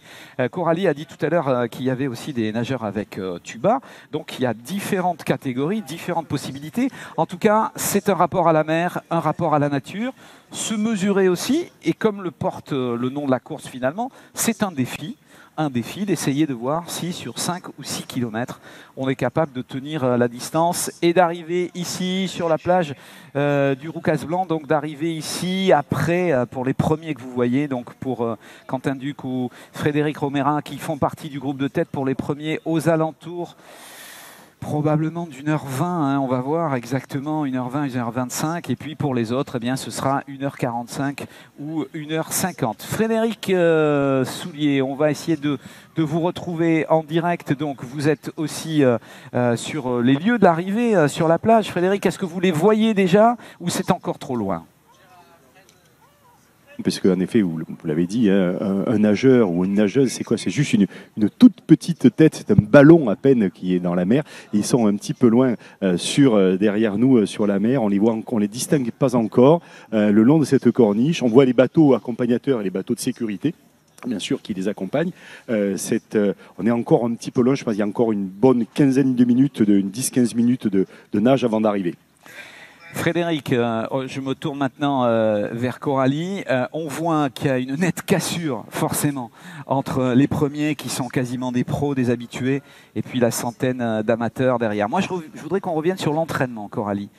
Vous, quand vous étiez donc au très haut niveau, vous l'avez dit tout à l'heure, l'entraînement, c'est quoi? C'est-à-dire pour arriver à cette capacité de nager 100 mètres en 1,5, 1,10, ce qui est déjà énorme, en tout cas en mer. Vous, pour arriver à faire des chronos comme vous les avez fait, il fallait s'entraîner combien d'heures par jour, combien de kilomètres dans la semaine? Moi, c'était 6 heures d'entraînement par jour et en moyenne 7 km par entraînement, donc on va dire entre 70 et 80 bornes la semaine. Ouais. Et c'était du lundi au dimanche, quoi. Voilà. Du lundi au dimanche, le dimanche aussi, non? Oui, oui, Franck nous a fait ce plaisir de nous faire nous entraîner dimanche soir.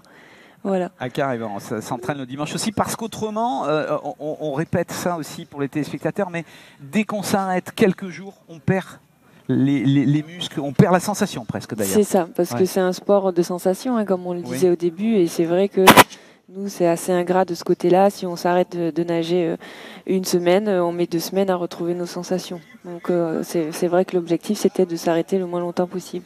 La course est en train de changer de visage. On le voit très bien ici. Ils sont 4 de front maintenant, hein. Ça a changé, il n'y en a plus un qui mène. Mais ils sont 4 de front avec à nouveau peut-être une baisse de rythme. On voit là sur le premier concurrent qui est juste devant la caméra, juste devant le bateau, qu'il il essaie de se détacher. Voilà, il essaie de se détacher, on le voit. Il appuie un petit peu, notamment, on le voit bien avec les jambes là.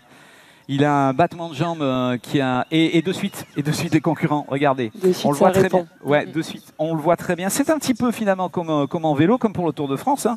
C'est-à-dire dès qu'il y en a un qui s'échappe, hop, on a très bien vu tous les autres qui étaient un petit peu endormis, il faut le dire. Et puis immédiatement, ils se sont réveillés. Il a mené une attaque. Il a 2-3 mètres à peine d'avance sur eux.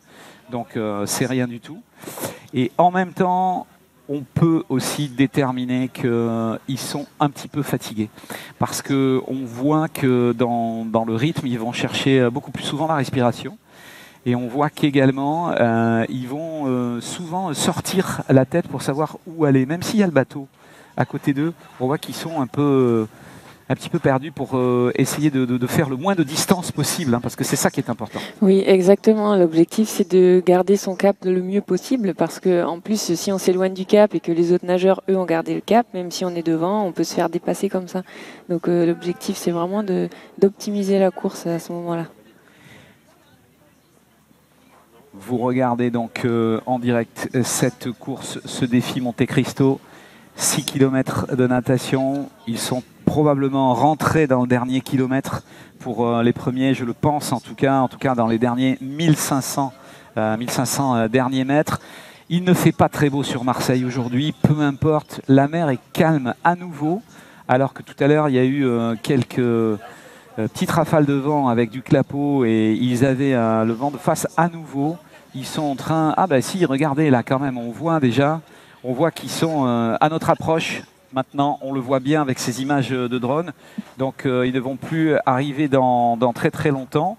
Frédéric, essayez de nous expliquer un petit peu comment ça va se passer pour l'arrivée là. Comment ça va se passer pour les concurrents qui, je reprends les termes de Rémi tout à l'heure, a dit on va arriver ventre sur le sable. Ils vont arriver ventre sur le sable et complètement épuisés. Oui. Alors pour on va dire, faire passer les douleurs musculaires, j'ai Romane qui est la tutrice de l'école du collège ostéopathique d'Aix-en-Provence. Et on travaille déjà, puisqu'il y a quelques-uns qui profitent des manipulations. Vous voyez, qu'est-ce qu'on demande? Le travail musculaire, le travail de détente, c'est quoi qui va se passer pour vous? On peut travailler sur différentes choses. On peut travailler sur des douleurs au niveau des articulations, au niveau des muscles qui vont être trop tendus, sur des douleurs qu'elles soient sur le moment pour les nageurs ou alors des douleurs qui reviennent régulièrement. Et on peut travailler sur le corps en entier. Est-ce que vous avez déjà pratiqué des nageurs avec des muscles très très durs? C'est pas facile quand ils sortent de l'eau là. Oui, c'est sûr. Alors personnellement, pas forcément trop avec les nageurs, mais oui, après justement, voilà, l'intérêt c'est justement d'aider à détendre ces muscles et travailler dans la globalité pour les aider sur des douleurs qui peuvent apparaître. Alors, ce sont des élèves ostéopathes. Voilà, on va montrer le travail avec notre caméraman qui va montrer le travail qui se fait également sur les cervicales, sur la tête. C'est important quand on a nagé qu'on a toujours tourné la tête du même côté. Oui, tout à fait. On peut retrouver après ça au niveau articulaire, même au niveau musculaire. On peut retrouver s'il y a toujours un côté préférentiel pour tourner la tête. On peut retrouver des asymétries qu'on peut aller travailler nous en ostéopathie. Et merci, bon courage Romane et toute votre équipe donc, du collège ostéopathique de Provence. Merci Frédéric. Donc on vous retrouvera maintenant dans quelques minutes puisqu'on sait que dans 10-15 minutes les premiers concurrents vont arriver, que vous serez sur la plage.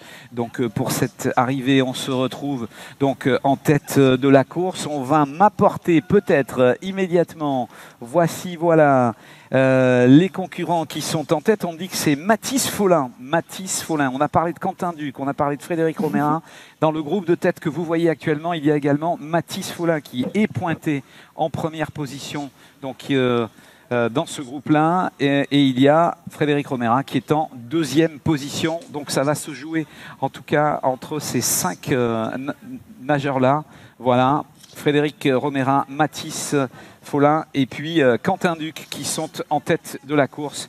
Et on retrouvera tous les amateurs, tous les anonymes aussi tout à l'heure.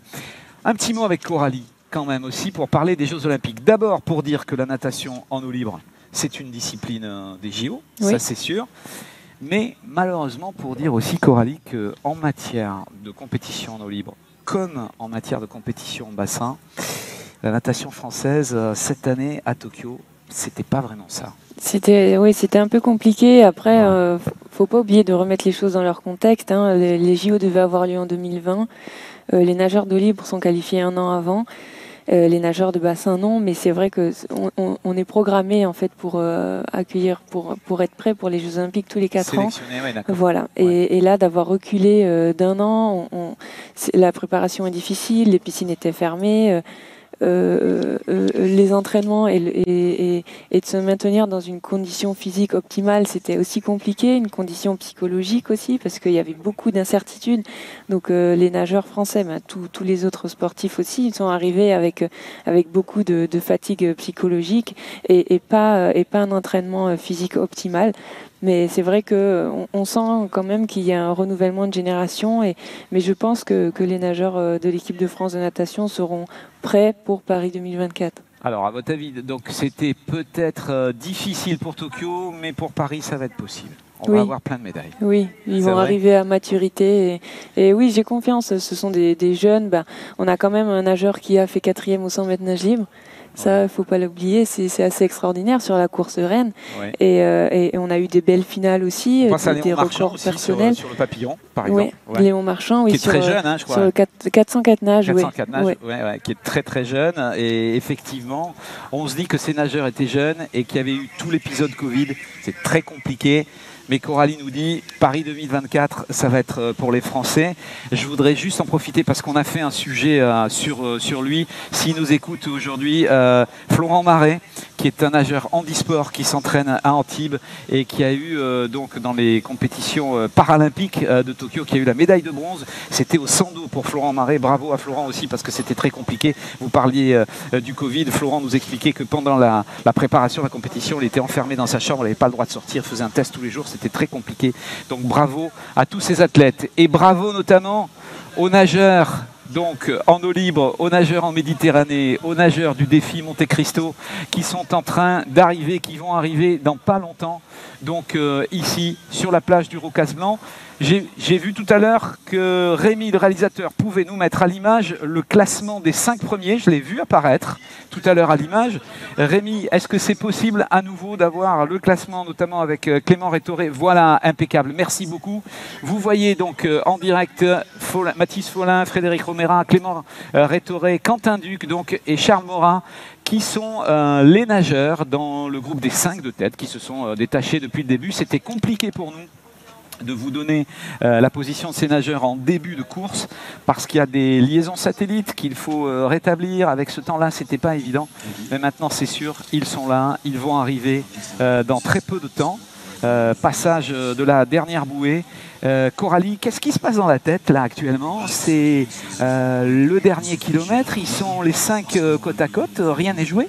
Rien n'est joué du tout. En plus là on voit l'état de la mer, il est optimal quoi. C'est une mer plate, donc là ça va être la stratégie pour passer la dernière bouée et entamer le sprint final. Donc ceux qui sont pas bons en sprint, ils doivent attaquer avant, et ceux qui sont bons en sprint peuvent en garder sous le pied jusqu'au bout. Donc voilà, ça va pas se lâcher là. Ça va être celui qui est le mieux placé pour passer la bouée et qui pourra se positionner pour la dernière ligne droite. Alors j'ai envie de vous dire que je voyais que certains nageurs de ce groupe prennent encore de plaisir parce qu'ils allongent vraiment le bras.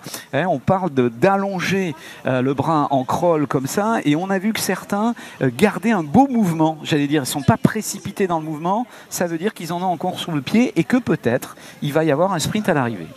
Oui, ça veut dire qu'ils ont bien géré leur effort, qu'ils se sentent toujours bien et que la fin va être explosive.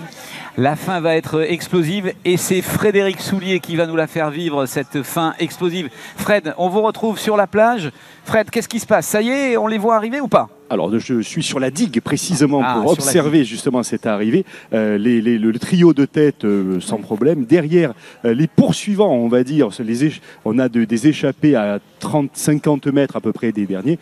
Et le peloton est très loin derrière, plusieurs centaines de mètres véritablement. Donc, il y aura vraiment un gros décalage avec les 3 premiers et suivi des 2 échappés. Et le peloton mettra plusieurs dizaines de minutes pour rejoindre la plage, je vais dire, en quelques instants. Effectivement, la plage dans quelques instants, alors que les familles, les amis sont en train de se regrouper sur cette plage. C'est normal parce que la natation, la compétition, ça fait plaisir aussi. C'est une histoire d'amis, une histoire de copains, et que quand on voit son mari, son enfant en train de nager et peut-être d'obtenir une très bonne place, effectivement, toutes les familles sont venues là pour les soutenir. Et vous êtes en direct, toujours sur France 3, Provence-Alpes-Côte d'Azur, avec ces nageurs qui sont en train de terminer le parcours. les 6 km du défi avec l'organisateur Dominique Lénac qui est là, qui est venu nous rejoindre sur le plateau. Alors on a su que finalement c'était Mathis Follin en première position à un certain pointage, Frédéric Romérin, Clément Rétoré. Tout va bien? La mer est calme? Tout va très bien, tout va très bien. Et pour rebondir sur ce que tu viens de dire, oui. C'est vrai qu'on est en train d'essayer de travailler avec une petite start-up pour essayer d'avoir d'ici 1 an ou 2, on l'espère, des puces GPS qui ne perdent pas de signal quand on met le bras sous l'eau, pour pouvoir avoir évidemment le tracking des nageurs, parce qu'aujourd'hui il n'y a pas de technologie qui permet de suivre les nageurs. Quand ils mettent le bras sous l'eau, on perd le signal, donc on a du mal à avoir les positions.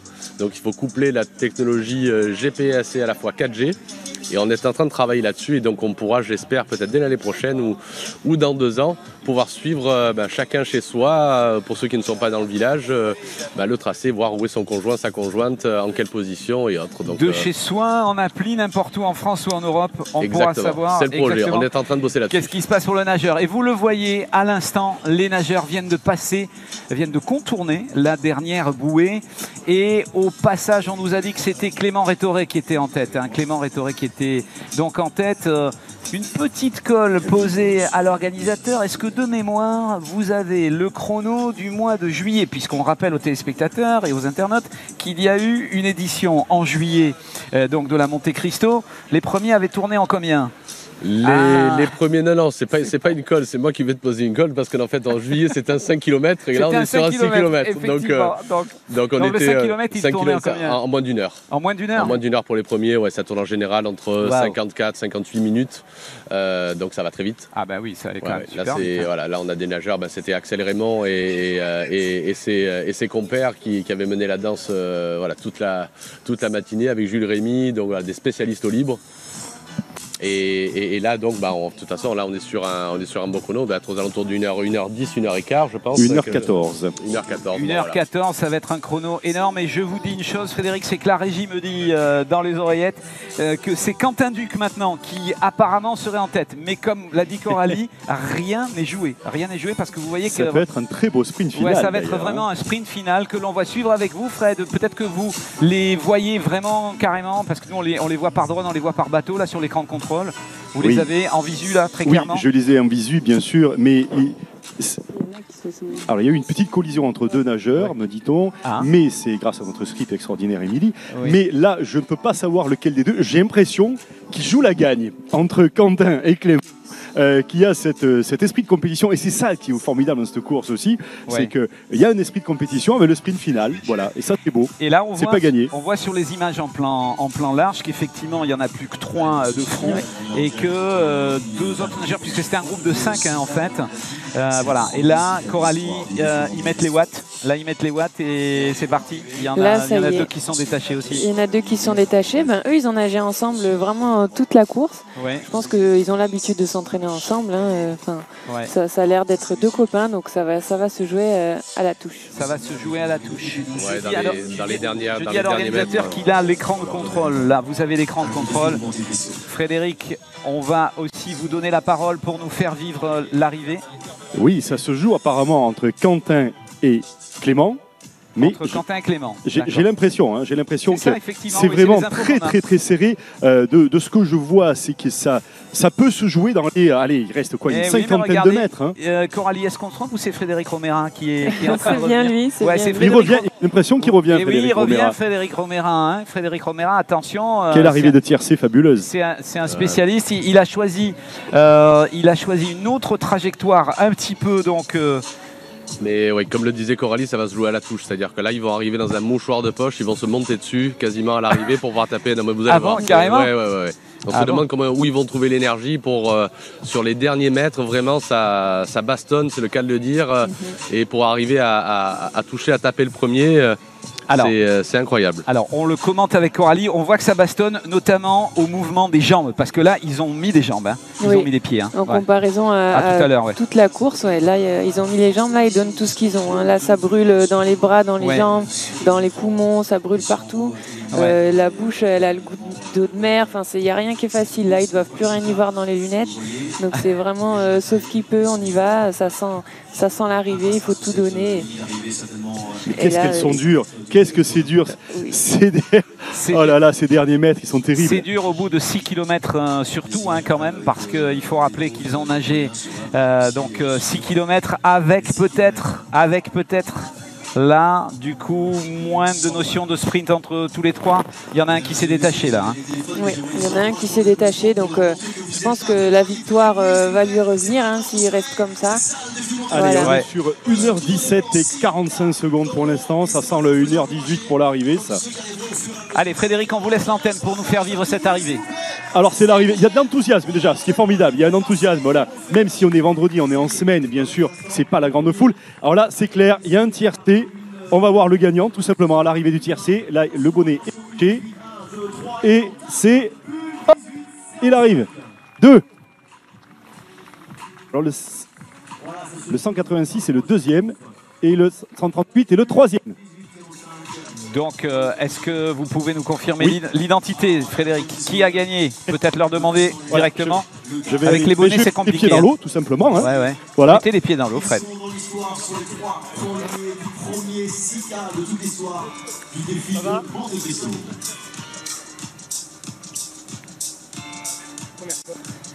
Qu'est-ce qui s'est passé dans cette lutte finale extraordinaire qu'on a vécue en direct ensemble? Honnêtement, 6 kilos. Mais ouais, c'était la première fois. Donc, c'était votre premier 6 km. Ah oui, c'était plutôt l'habitude d'un 5 km, c'est ça? Ouais, donc 1 km plus, c'est pas anodin. Je les ai suivis, ils ont essayé d'emballer la course et puis à la fin, c'est joué au sprint, donc c'est génial. Est-ce que vous avez joué des coudes? Ah, il y a des moments, c'est un peu frotté. On a juste quelques petits problèmes peut-être de liaison avec la caméra. Laisse reprendre son souffle, évidemment. Voilà, c'était du live dans l'eau, puisqu'on est allé complètement les chercher dans l'eau. Ils ont besoin de se détendre quelques instants.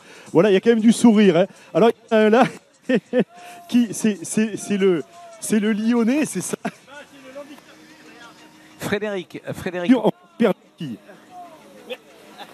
Frédéric, on a quelques petites ruptures de faisceau de la caméra par rapport à la plage. Est-ce que par son, en tout cas, si on vous entend, vous pouvez nous donner l'arrivée, le nom des gagnants quand même? C'est ça qui est le plus important. Je suis avec Frédéric Romera, qui est arrivé en 3e. Frédéric, on avait vu. Voilà, Frédéric. Position, exact. Frédéric Romera, 3e position. Mais qui a gagné? Qui sont les deux premiers?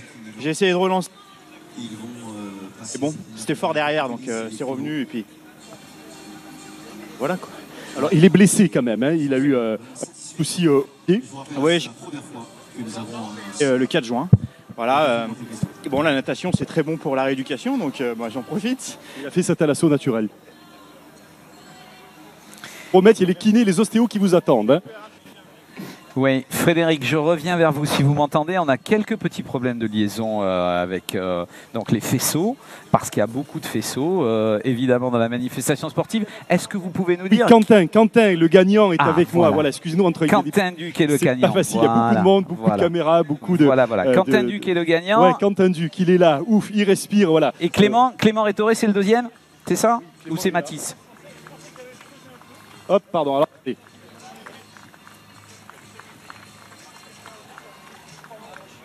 Je sais pas pourquoi on perd. 4.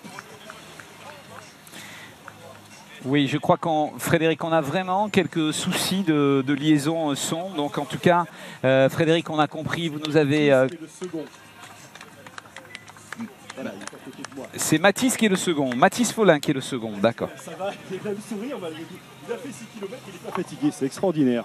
Allez, la fin, là, la dernière ligne droite, c'était bien dur. On a fait un petit sprint pour essayer de se jouer la gagne. Mais je pense que j'ai déclenché trop tôt. Et à la fin, j'ai manqué de jus et il lui en restait encore. Mais bon, je me suis accroché, j'ai vu que ça revenait derrière. Et ouais, le sprint, bon, 2e place, c'est déjà ça. L'année dernière, j'avais fait 4e. Donc j'étais revenu pour faire podium. C'est mission réussie. Donc voilà, je suis content. Et vous nous rappelez d'où vous venez, votre parcours, parce que bon, là c'était 6 km, mais racontez-nous un peu votre parcours de nage. Alors moi, j'ai commencé la natation très tôt. J'ai fait de la natation jusqu'au lycée à Antibes, au cercle des nageurs d'Antibes. Puis après, avec les études, une fois le bac en poche, j'ai dû arrêter la natation. Et voilà, maintenant tous les étés, je renage et je m'entraîne pour venir faire le défi de Monte Cristo, qui est vraiment une très belle course. avec, on peut nager là, le long de la corniche, on voit les fonds, c'est très joli. En plus cette année il n'y avait pas de méduses, donc voilà, c'était une très belle course, la mer était bien plate, de belles conditions. Et voilà. Est-ce que vous allez recourir encore ce week-end pour le plaisir aussi, celle de samedi et dimanche? Moi c'était une course, toute l'énergie, et là c'est bon, là ça va faire la sieste. Bravo et merci à vous, voilà, des super champions. Merci Frédéric. Donc on rappelle que c'est Quentin Duc qui a remporté, ce défi de Monte Cristo, cette première course qui est applaudie d'ailleurs, vous l'entendez derrière nous, qui a remporté ses 6 km. Derrière lui, on a eu Mathis Follin qui a pointé en 2e position, on vient de l'entendre, et puis en 3e position. Donc on a eu Frédéric Romera qui va venir nous rejoindre sur le plateau, ou peut-être que les gagnants peuvent venir nous rejoindre sur le plateau éventuellement. S'ils nous entendent, Frédéric, si vous nous entendez, vous pouvez leur demander de venir nous rejoindre sur le plateau, parce qu'il y a quelques soucis de liaison avec les faisceaux des caméras HF, et il y a quelques petits soucis de liaison. Donc si les vainqueurs, les 3 premiers en tout cas, peuvent venir nous rejoindre sur le plateau pour qu'on les ait, ce serait peut-être bien. On a expliqué aussi, je regarde le classement, donc à la fin de cette course, on a expliqué qu'évidemment le classement des amateurs est important, mais qu'ils sont très très loin derrière, c'est-à-dire qu'ils sont à plusieurs centaines de mètres derrière, et c'était pas évident pour nous de pouvoir les suivre puisqu'ils sont très très loin. Bien sûr, ce sont des amateurs, et ils vont arriver aux alentours de peut-être 1h40, 1h50. Nous on est ensemble jusqu'à 10h50 exactement, et après vous pourrez retrouver aussi quand même une certaine continuité, puisque l'organisation de la course vous permettra pendant une demi-heure, je crois, après nous, de suivre l'arrivée des amateurs. Mais vous le voyez, ils ne sont pas là pour l'instant. Il y a énormément de décalage entre les pros, les semi-pros et évidemment le reste de la course. Une question aussi dont on n'a pas parlé, mais est-ce que ce fameux pass sanitaire, Dominique Léna, était obligatoire pour pouvoir faire des compétitions aujourd'hui? Oui, j'allais dire que comme dans n'importe quel, j'allais dire aujourd'hui en droit public, la ERP, un établissement qui reçoit du public, même éphémère, on est soumis aux mêmes contraintes que ce qu'on peut l'être, on va dire, dans la vie de tous les jours. Donc effectivement, ce matin, on a dû contrôler les passes sanitaires de tous nos concurrents qu'on avait informés. Évidemment, comme ça se passe aujourd'hui dans l'actualité, une petite poignée de mécontents qui nous l'ont fait savoir avant. Mais sinon, voilà, les gens dans l'ensemble l'ont bien pris. C'est de toute façon aujourd'hui une chance pour nous, organisateurs d'événements, et pour le public d'avoir ce pass sanitaire. Ça nous permet de recommencer à travailler, et pour les gens de refaire des événements. Donc c'est une chance pour nous d'avoir ce pass sanitaire. Dominique, on va essayer d'expliquer aussi que ça c'était une première course du week-end, mais il y en a beaucoup d'autres. Il y en a 8 autres qui vont se dérouler, donc 2 cet après-midi, 3 autres demain, et encore 3 autres dimanche. Au total, ça nous fait pas loin de 4000 nageurs. Donc ce matin, comme vous le disiez tout à l'heure... C'est la première femme qui arrive. Je vois que c'est la première femme qui arrive. Je vous ai coupé 2 petites secondes. Allez-y, continuez. Oui. Comme c'est un vendredi que les gens ont commencé à travailler, c'est la rentrée, donc on a un peu moins de public, mais voilà, pas mal de participants. Et on sait très bien que demain, avec le beau temps annoncé et le week-end, on aura, en plus des participants, un public nombreux qui vient encourager ses amis, conjoints ou conjointes, comme ça l'est depuis déjà plusieurs années au sein de ce village. En tout cas, ça nage bien. Malgré 6 km, moi je regarde les mouvements, la qualité du mouvement. Ça nage pas mal, ça allonge bien. Coralie, votre avis? Oui, ça nage bien. On sent que ce sont des nageurs qui ont l'habitude de s'entraîner en mer, ou en tout cas qui ont envie et qui se préparent pour le défi de Monte Cristo. Et on sent que ça leur tenait à cœur, et d'autant plus si c'est la première fois qu'il y a un 6 km et qu'il y a autant d'inscrits, c'est qu'ils ont la volonté de vouloir bien faire, donc ils se sont entraînés. Alors, on va dire que ça nageait bien et que ça nageait facile, parce que là, on voit quelques nageurs et nageuses qui nagent tous les 3 mouvements. Coralie, on peut expliquer aux téléspectateurs, aux internautes, que quand on est en entraînement, même quand on est vieux, on peut avoir des entraîneurs qui nous demandent de nager en respirant tous les 5, tous les 7, tous les 9 mouvements. Et ça, c'est pour faire travailler ce qu'on appelle l'hypoxie. Alors, quel intérêt de travailler comme ça et d'essayer de respirer le moins possible en faisant le plus de mouvements? C'est pas forcément en faisant le plus de mouvements, mais c'est vrai que c'est un intérêt, en fait, c'est pour créer une dette d'oxygène, quoi. Et une habitude. Une habitude aussi. Et une habitude, voilà, parce que c'est vrai que c'est plus facile et confortable de respirer en 2 ou en 3 temps. Oui. Et là, de se mettre en difficulté, ça permet de travailler d'autres compétences. Tandis que vous voyez donc à l'image le classement, Quentin Duc donc, qui est arrivé premier de cette course de 6 km avec derrière lui Mathis Follin et Frédéric Romera qui nous rejoint sur le plateau. Frédéric Romera va arriver et se mettre en place. On va demander à Frédéric Soulier. Frédéric Soulier, est-ce que les liaisons marchent? Est-ce qu'on peut vous retrouver au bord de la plage?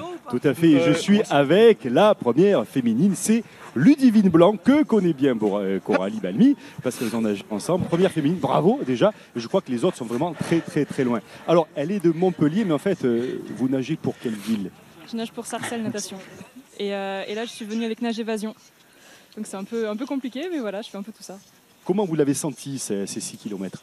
C'était très long, parce que ma spécialité c'est les 50 et 100 mètres normalement. Donc là, 6 km, c'est la première fois que j'en faisais. J'avoue que c'était long. Après, ça s'est plutôt bien passé. J'ai vu des poissons, donc c'était plutôt agréable. J'étais pas toute seule à des moments. Donc, oui, ça change du bassin. Hein. Ah oui, complètement, oui. Est-ce que c'est quelque chose de particulier de nager en Méditerranée pour vous? Pour moi, c'est très spécial parce que c'est la 2e fois que je le fais. Et puis les sensations sont pas du tout les mêmes avec les vagues. Puis il y a la nature, donc c'est totalement différent que le bassin avec les petits carreaux qu'on voit au fond de l'eau, quoi. Alors, vous nagez en maillot de bain, vous n'avez pas de combinaison. C'est un choix, c'est voulu ou vous avez oublié la combi? C'est un choix et j'ai pas de combi, donc c'est un peu des deux. Bravo en tout cas Ludivine. Un petit mot à Coralie qui vous écoute. Salut Coralie, on s'est vu tout à l'heure, donc je repasserai te voir, je sais pas où tu es. Elle est sur le plateau de France 3, Provence-Alpes-Côte d'Azur. Bravo Ludivine, la première féminine de ce défi 23e édition. Et qui est arrivée pas très loin des hommes, hein. Franchement, il n'y a pas eu beaucoup de différence. Bravo. Sur le plateau de France 3 également, en direct, il est arrivé en 3e position, c'est ça? C'est ça, oui. Frédéric Romera. Oui, tout à fait. C'était comment cette course, Frédéric, finalement? Génial comme chaque fois. En plus, on a eu 1 kilomètre supplémentaire, donc 1 kilomètre de plus de plaisir. Ouais. Voilà, on a livré une très belle bataille en plus pendant cette course. On est parti du départ, on était 5 et on passait devant, on se doublait. Ça a été une vraie lutte tout le long jusqu'à la fin. Et voilà, quoi, génial. C'est ce qu'on a vu à l'image avec Coralie, on vous regardait, c'est parti assez fort. Il y a eu un moment où ça s'est calmé un petit peu, et puis il y a eu des tentatives d'échapper, et tout de suite, immédiatement, vous avez recollé. Voilà, c'est ça. En fait, on s'est un peu observé à un moment ou à un autre, on se dit qu'est-ce qu'on fait? Bon, j'ai tenté une relance au milieu, j'ai pris un petit peu d'avance, bon, c'était fort derrière quand même, hein, donc ça recollait, et puis après, c'était la lutte au sprint à la fin, donc belle course, je pense. Oui, mais tu vois, le dernier passage de bouée, tu étais à l'extérieur, et c'est là, ils t'ont distancé. C'est là où ils ont pris. Ouais, tout à fait. Voilà. Ouais. J'ai très mal pris cette dernière bouée. Et bon, alors après, je m'étais dit, soit je vais coller contre eux, mais je risque de prendre un pain et puis de me faire un peu éjecter. Donc je me suis dit, bon, j'écarte, j'essaierai à la vitesse. C'est pas passé. La prochaine fois. Coralie était fan. Elle te suivait, elle te repérait parce qu'il y avait la combi sans manche. Donc elle s'est dit, ah, ça y est, on a repéré Frédéric. Un dernier mot, Frédéric, quand même, sur le rapport à la nature. Parce qu'on voit qu'il y a beaucoup de candidats et d'athlètes amateurs sur l'ensemble du week-end. Il y a cette course, mais il y en a plein d'autres. Est-ce que tu sens qu'il y a de plus en plus de gens qui se mettent à nager en mer parce qu'il y a ce besoin de retour à la nature? Ouais, complètement. C'est devenu l'eau libre, hein, et puis effectivement le contact à la nature. Nous, on s'entraîne beaucoup à Méribel-Jeunage avec notre team AB, on a un club d'eau libre, et on voit de plus en plus d'adhérents, de plus en plus de gens qui veulent venir nager dans ce milieu naturel. Ouais, je pense qu'il y a ce besoin, et puis il y a ce besoin aussi écologique de nettoyer un peu les abords, les choses comme ça quand on va nager. Donc ça devient important et ça va bien pour la population, quoi. Mission entraînement physique et mission écologique. Il l'a dit, Frédéric Romera qui termine 3e. Merci beaucoup. Merci. Une autre course dans le week-end ou pas? Cet après-midi, le 4 km normalement. Carrément. Hein. Voilà. Tant qu'à faire. Hein. Ouais, 10 dans la journée, quoi. Hein. Voilà, c'est ça. 10 dans la journée. Merci beaucoup Frédéric Romera d'être venu en direct sur le plateau de France 3, ici sur la plage du Roucas Blanc, alors que d'autres concurrents continuent d'arriver. Mais on vous l'a dit, il y a forcément un espace important entre les pros, les semi-pros, les très aguerris, et puis les centaines d'autres concurrents qui sont là pour se faire plaisir et pour jouer un défi. Est-ce qu'on peut retrouver Frédéric Soulier donc, en direct depuis l'arrivée? Frédéric, vous m'entendez? Très bien, cher ami. Alors, Jean-Bernard, voilà, on rentre doucement parce que, voilà, vous voyez, il y a un nageur qui arrive et derrière ils sont encore très loin, peut-être une trentaine de mètres pour les premiers, donc une grande distance. Ça veut dire qu'il y a un énorme décalage de niveau entre les premiers et le flot, les centaines d'autres. Voilà. Mais en tout cas, on est heureux de vivre avec vous ce bel événement. Merci. Ça, c'est sûr. Alors, plus tard. On nous dit qu'il y a Quentin Duc, donc le vainqueur de l'épreuve, qui arrive, qui est en train d'arriver, peut-être en direct. Quentin Duc, si c'est possible, voilà, il va arriver en direct sur le plateau de France 3. Important pour nous d'avoir le vainqueur direct, en live. Il va mettre le casque. Quentin, bonjour. Bonjour. Bonjour et bravo. Il nous reste 4 minutes d'antenne en direct. Vous êtes le vainqueur. Rappelez-nous le chrono. J'ai entendu 1h18 ou 1h19, mais je suis pas sûr. Enfin, je suis pas sûr. Ah, j'étais un peu cramé à la fin, donc je l'ai pas entendu. Ça se comprend. Coralie Balmy, championne de natation ici. Coralie, peut-être une question au vainqueur? Oui, alors est-ce que tu l'as joué stratégie jusqu'au bout Est-ce que tu en as gardé sous le pied jusqu'au bout ou est-ce que c'était à chaque fois dans la lutte? Je m'attendais pas à être dans le groupe de tête, honnêtement. Après, à un moment, j'ai pris un peu la course en main. Je crois que c'était à peu près avant la moitié de la course. Puis au 3-4e kilomètre, ça a dû être un petit peu compliqué. Donc je me suis mis plutôt dans les pieds en attendant, voir si quelqu'un démarrait. Et puis en voyant la dernière bouée, l'objectif c'était de passer devant en essayant d'accrocher une place sur le podium parce que je pensais être le moins fort des trois. Sauf que j'ai vu qu'on n'était plus que deux et puis ça s'est joué sur les derniers coups de bras à quelques secondes. Et oui, c'est ce qu'on sent, Quentin, c'est presque une surprise pour toi, finalement. Oui, honnêtement, j'ai arrêté de nager il y a un bout de temps, je fais du water polo maintenant, donc je me suis quand même préparé pour la course, mais... Alors c'était quoi cette préparation? Cette préparation pour la course, c'était comment? Quel entraînement en piscine ou en mer? Je m'entraîne au CNO, donc Saint-Germain, donc en région parisienne. Et ça a été, oui, une partie où on faisait 4-5 km par entraînement de natation 4 fois par semaine. En région parisienne, c'est de la piscine, hein, forcément. Forcément, c'est de la piscine. Et puis un petit peu cet été aussi en mer. J'ai essayé de nager, mais je suis plus du nord, donc c'était plutôt la Manche pour moi. Il fait un peu plus froid qu'ici, on va dire. Et donc là, une surprise d'être à ce niveau-là, presque. Oui, totalement surpris. Je pensais faire une bonne place, mais pas non plus jouer la gagne. Mais voilà, il y a eu l'opportunité, donc j'ai saisi, donc je suis hyper content. Dernière question, tandis qu'on voit d'autres concurrents qui arrivent, pourquoi on passe pourquoi on est obligé de passer sous la bouée comme ça, de passer, de pas rentrer à l'arrivée et de pas se lever? En fait, il faut passer sous un petit pont, si l'organisateur peut me le dire, parce que ça, j'ai pas l'info. Non, une question sur le rythme, au 1000 mètres ça fait combien ou au 100 mètres ça fait combien? Est-ce que ça, tu as un petit peu ton niveau sur le passage au 100 mètres ou le passage au 1000? Pour le coup, sur un 6 km, la moyenne, c'est le temps qu'on a fait à l'arrivée. Donc là, ça doit être du 1,18, 1,19 de moyenne au 100. Ouais. Ce qui est quand même une très bonne moyenne sur... J'ai une très bonne moyenne, voilà. Après, je regarderai plus en détail, j'ai la montre, mais je regarderai exactement combien j'ai fait. Bravo Quentin, en tout Merci. cas, on va arriver au terme de cette émission, de cette retransmission. On rappelle que cette retransmission et cette émission fait partie maintenant des retransmissions sportives qui auront lieu de plus en plus souvent sur France 3, Provence, Alpes, Côte d'Azur, sur différentes disciplines. On a vu le vélo, on a vu le rugby, on voit maintenant la natation. France 3, donc, dans son terme de régionalisation, régionalise aussi les épreuves sportives et essaye de vous faire vivre les compétitions sportives donc de notre région, de nos 6 départements. J'étais aux côtés de Coralie Balmy, championne de natation, très bonne consultante. Merci. On s'est régalé, Coralie. On a essayé de vous faire vivre ce moment-là, mais aussi de vous faire vivre notre passion de la natation, notre intérêt pour la natation. Et on l'a vu aussi, notre rapport à la nature, notre rapport à la mer Méditerranée. Merci beaucoup de nous avoir suivis sur notre antenne télé, mais évidemment sur notre site internet. Vous pouvez revoir l'émission. Vous pouvez revoir l'émission en replay, donc paca.france3.fr. Et je précise que juste après le générique, maintenant, il va y avoir pendant 30 minutes encore l'organisation de la course qui va vous permettre de suivre encore le restant de la course avec les amateurs qui arrivent. Merci à tous. Bonne continuation et bon défi Monte Cristo pendant tout le week-end.